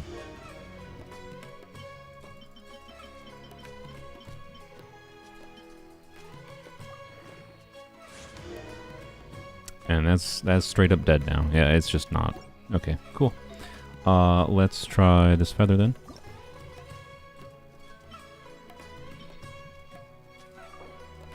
Hey, times 2. Straight to 20 and... Well, that's definitely not an upgrade. It has less... Oh no, slightly more crit rate, but less crit damage, and no ER. I think it's a bit worse. Alright, well this is just a defense roll day. So, I don't know, game. Make me even more sad, and even make the chance of a good attack circle go in the toilet. Okay. Alright then, well, we had the potential for upgrades today, and they very quickly went down the toilet. Alright then. Well, artifacts... Yep, that's artifacts in a nutshell. Okay. Do I have... Everything is negotiable, except overtime. Yep. Wow. Okay. Oh yeah, and I have this I still need to upgrade, but I think... Yeah, that would be a waste of fodder. No, I'm not going to bother feeding that. That would be a waste. Lol. Alright. I mean, I'm fine with... Honestly, like... I'd rather that happen so I can just trash can it than it rolled like a bunch into crit rate, and then I have to be like, do I keep this? Because like crit rate would be not preferable, right, versus crit damage for a Blizzard Strayer piece like this.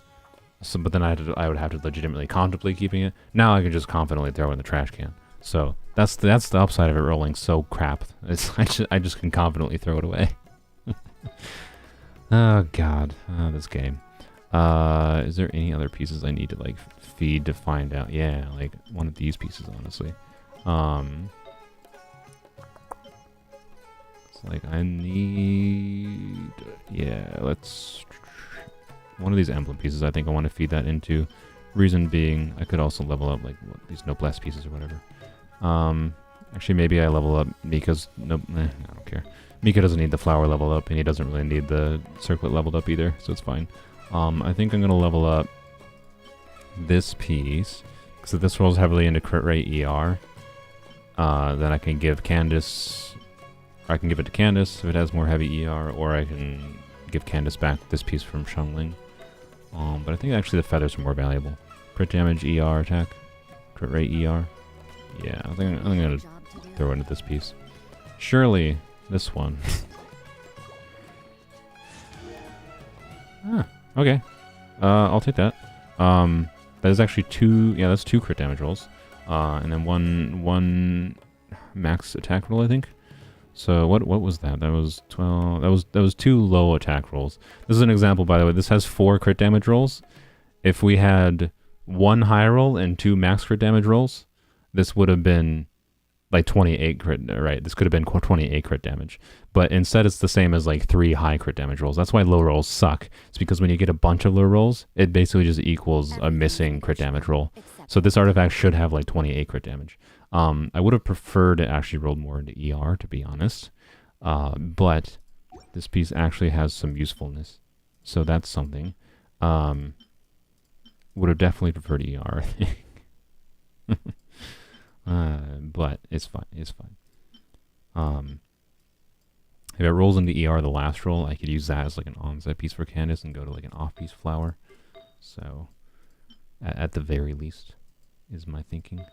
But it's not like the biggest game changer piece in the world, but hey, it's okay. Welcome back, A. I'm about to end the stream. Times 5. Nope, sad. Okay. Alright, well, that was certainly artifacts. This rolled okay. We'll see how it rolls. Yeah, that was 2 low rolls and 2 min rolls into crit damage for 22 crit damage. It's not bad. It looks better than it was, because it looks like it was a 3-line. Right, this was 3 rolls. Yeah, so this was a 4-line artifact that, because it low rolled into crit damage, it looks like it was a 3-line artifact. Which, that's an upside of 4-line artifacts, to be clear, because 4-line artifacts can do what they did here, and they can mitigate the fact that you get low rolls. Right, that's why 4-lines are so great. But it's just sad. Oh well. Alright. You're welcome for the relatable stream artifacts. That's my emblem, or my artifact luck in a nutshell. I got very lucky early on in this account with artifacts, and it's just downhill since then. I gotta fix my lighting next time I stream, because this is obviously bad. I think the main reason it's worked is because I have too much back lighting. I left my window open. I don't know. Next time when people say just turn on your webcam, I'm just gonna not turn on my webcam, because yeah. Anyways, wham blam. Thank you for watching. I got nothing else to do. I'm gonna mess around with the melt team, or the freeze team. So I'll play around with my artifacts a little bit. Actually, I think, well, let's just play around with it right now. Stream never ends. God. Okay, so if we're doing freeze on Rosaria, right? We obviously don't care about EM anymore. Staff of Scarlet Sands is probably not the correct choice then. So it's probably, oh, not that one. Probably Jade Spear, right? And, well, actually here, let's switch to this. This would be a reason to level up the second Jade Spear. So probably Jade Spear for maximum melt damage.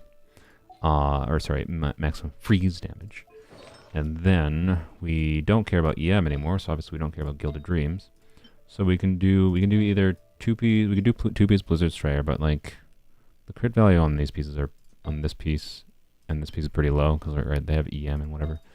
So the key would be getting enough, obviously crit rate, and then getting enough ER, of course. So this has 1 ER roll, so I'm going to do this for now. And then I don't really have very good attack percent timepieces. Do I have good? I don't think I have good. I don't have good attack percent pieces in general. The sets that I want. For this. Heart of Depth. Perfect. I guess it might be the Shimenawa's piece. Yeah. Oh well. You think I would have gotten an okay Gladiator's attack percent piece by this time in the account, but I just have not. So, oh well. What about Circlet, though? Actually, what about Feather first? So I could do... So I'm doing this goblet, right? So I already know that. Circlet, we either do Shimenawa's. I don't want to take Hu Tao. I have a good crit rate Circlet and Hu Tao's, but hopefully I can do a crit damage, so I guess it doesn't matter. Either Shimenawa's Circlet in the form of this one, or crit damage circlet in the form of this one, right? So we do something like that. Let's do 2 Shimenawa. 2 Glad. I think we probably prefer the one with ER. Alright, 2 attack, 2 attack, freeze Rosaria, 2500 attack. Ooh, that crit rate is much lower than I expected. Ooh. Shooty pooties. And the ER isn't even that good either. The ER is probably fine, especially with another Fab user. Yay for optimizing different builds. Boy, crit rate's low. Shoot. I could use this feather and do 2 Shimenawa there, but then the question is, what frickin' timepiece do I use? Like, I could do... Like, this gives me more crit rate and more ER, right? And then breaks the 2 set bonus. 67 crit rate. Oh, frickles. If only I had a not garbage options for... I literally don't even have an attack percent piece. I'm glad.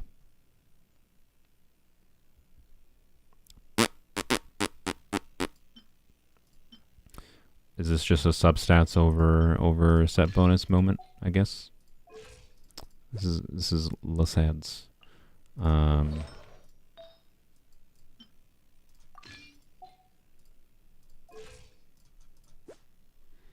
70, 170.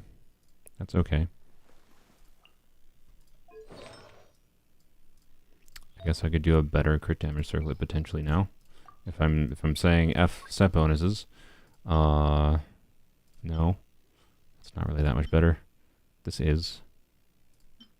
And that is. Okay, attack 35, 14 crit rate. This has... okay, this is slightly better. This one has 51 attack with 10 crit rate. Or probably this one, right? Wait, do I have a noblesse timepiece? I don't think I do. I have this one. I mean, that one might roll okay. I don't have anything to level into it right now. But if this one rolls double crit, it could be okay. So I could do 2 noblesse, 2 attack, right? That could actually work well. There's actually a reason to farm for noblesse, so I could do that. I don't know, I think I have to say F set bonuses for Freeze Rosaria for now, which is sad, but oh well. Oh well. Keep in mind, cryo resonance plus 15% crit rate. Yeah, I'm aware, but are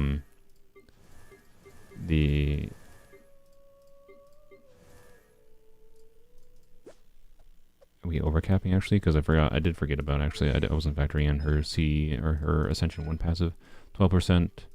So actually, we do have slightly more crit rate than we need. So that actually means, what does that mean? I'm so annoyed, by the way. I don't have like a single crit damage circlet other than the one on Sino that has no crit rate. I don't have a single crit damage circlet that has ER. It just pisses me off. That means that these ones with flat attack might actually be slightly better because we have with the cryo resonance and Rosaria's thing.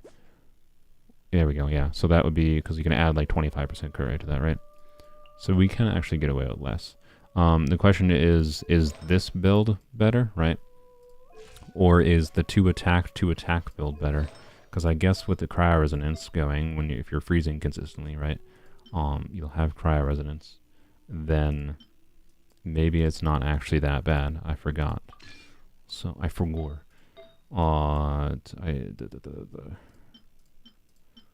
To be clear, it's still perfectly fine to go all the way up to 100% crit rate, but this is why Blizzard Strayer is preferable for freeze teams.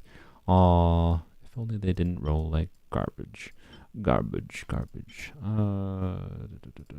What was I using? I think I was using this, right? I was using this. So 56. What is this function? This is functionally, with cryo resonance and Rosaria's skill, it's functionally more like 80.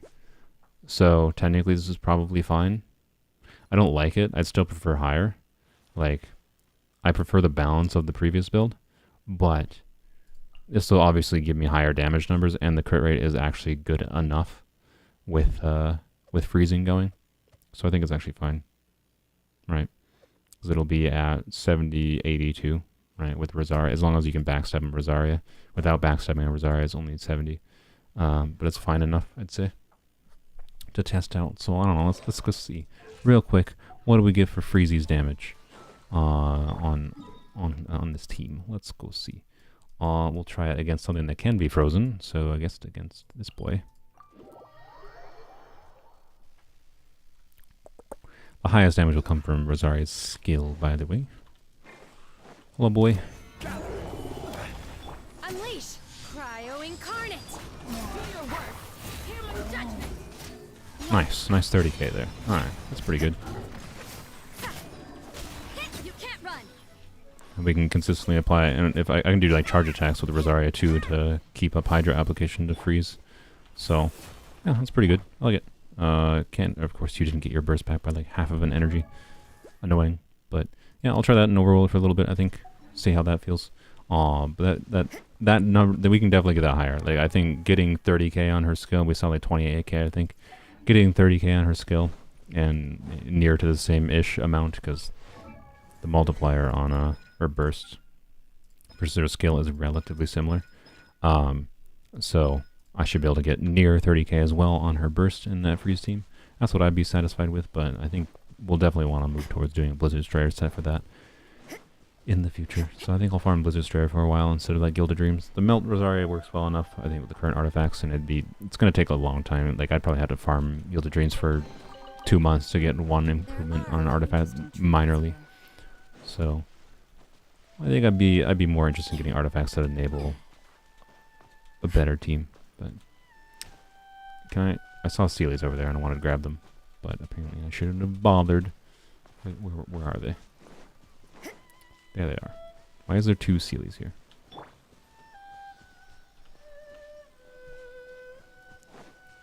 This is the only place in the game where there's 2 Sealies together? You have a question? Well, ask it right now, because the stream's ending. I swear, I've said this 20 times this stream, I know, but I swear, the stream is ending as soon as these Sealers are done.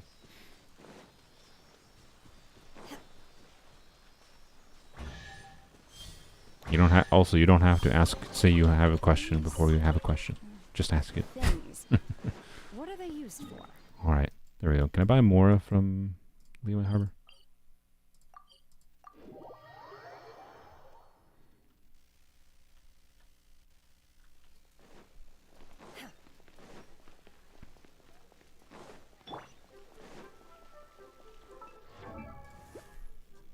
Like to get, I'd prefer like 130 ER I think on this team for comfort on Rosaria. If I had gotten an extra, the main reason we didn't get her burst back though realistically wasn't because of her ER, it was just because we didn't get an extra skill in because he died. So I believe is what happened against the Lawa Churl there. When you level up a talent, the Da, Alex, you didn't finish typing your question. Well, I'm gonna end the stream. Alex, I'll stick around in chat. If you need me to answer your question, I'll answer it in chat. Alright, look at that. Wow. 2,000 more from that lady. Thank you, game. Alright, well this stream went way longer than I intended. Especially considering the internet had a stroke. Although it recovered in the second half, so... I don't know, there you go. There's my Shenhe teams. I'm quite enjoying Shenhe. Sad that we didn't get C1. C1 would have been nice for helping with the Hu Tao team, but it wouldn't have fundamentally fixed it. And I'm enjoying playing around with her in not just using her with Hu Tao anyway, so in some ways I'm actually more happy with her because of that, because it just means I found a completely new team to use her in rather than just slotting her into like an existing team's functionality, right? So now she does something more new for the account. She makes freeze more fun, I think, and she makes melt more fun than it was before. So overall, happy with Shenhe. Mika, I don't know. I was going to make a tier list of maybe I should do that video. That's a video idea. Maybe I should do a tier list of Polearms Only characters. I think, being that I have a Polearms Only account, and I've used and theory crafted a lot with Polearms Only, I think as far as a tier list relative to all of the Polearms in a vacuum together, I could be I could make a pretty concrete one for Polearms Only specifically, not like as a recommendation for like pulling in general or anything. It just would be like my personal tier list for Polearms Only. Actually, I mean, I can just do it real quick here. Mika is basically at the bottom. At the top is like Hu Tao, Candice, Yao Yao. Xiao, I'd say, is like A tier. Zhongli is definitely A tier. Toma B tier or C tier. Raiden, I'd say, is A or S tier. Shenhe remains to be seen. I'd probably say A or B. Like, she's not like a game changer for the account, right? But she's fun. Rosaria, A or B. Probably B, realistically. Yunjin on Polearms Only has a lot more value than I think on a normal account. I would label Yunjin as a solid A. There you go. So the only C's are like Mika's a solid C or D. Oh, and Xiangling. I don't think Xiangling is as strong on Polearms Only as she is on a normal account, because part of what makes Xiangling strong is her ability to like snapshot like Bennett's buff, for example, and whatnot. So I think Xiangling is maybe like A tier in Polearms Only, but not an S tier. She's useful, to be clear, very useful in many situations. For like I wouldn't be able to forward vape with Candice, wouldn't be able to do this reverse melt team properly without her. So she's important, but not necessarily S tier important, I would say. So did I say Sino? Sino is A tier, I'd say. Pretty good, but nothing game changing. Raiden I'd actually probably put in S tier because Hyper Bloom is strong, but on top of Raiden being fun, I don't know. There you go. There's my Polearms Only list. Maybe I'll turn that into a short of some form in the future. Can't stop recommending Soul to play Honkai. I think you'll like it. I'll play Star Rail. Okay? No guarantees I'm going to commit to playing Star Rail long term, but I'll at least like try Star Rail, okay? I'll be open-minded. I'm just a bit pessimistic with this company in general when they do the crap they do. I don't have faith in Mihoyo making a gacha game that's not predatory, basically. So, but they at least make ones that are quality, so I will try it. I'm sure the game in Star Rail will probably be fun in some form. But will it be my kind of game? I have no idea. But I'll try it. So, anyways, bye-bye. Thanks for watching.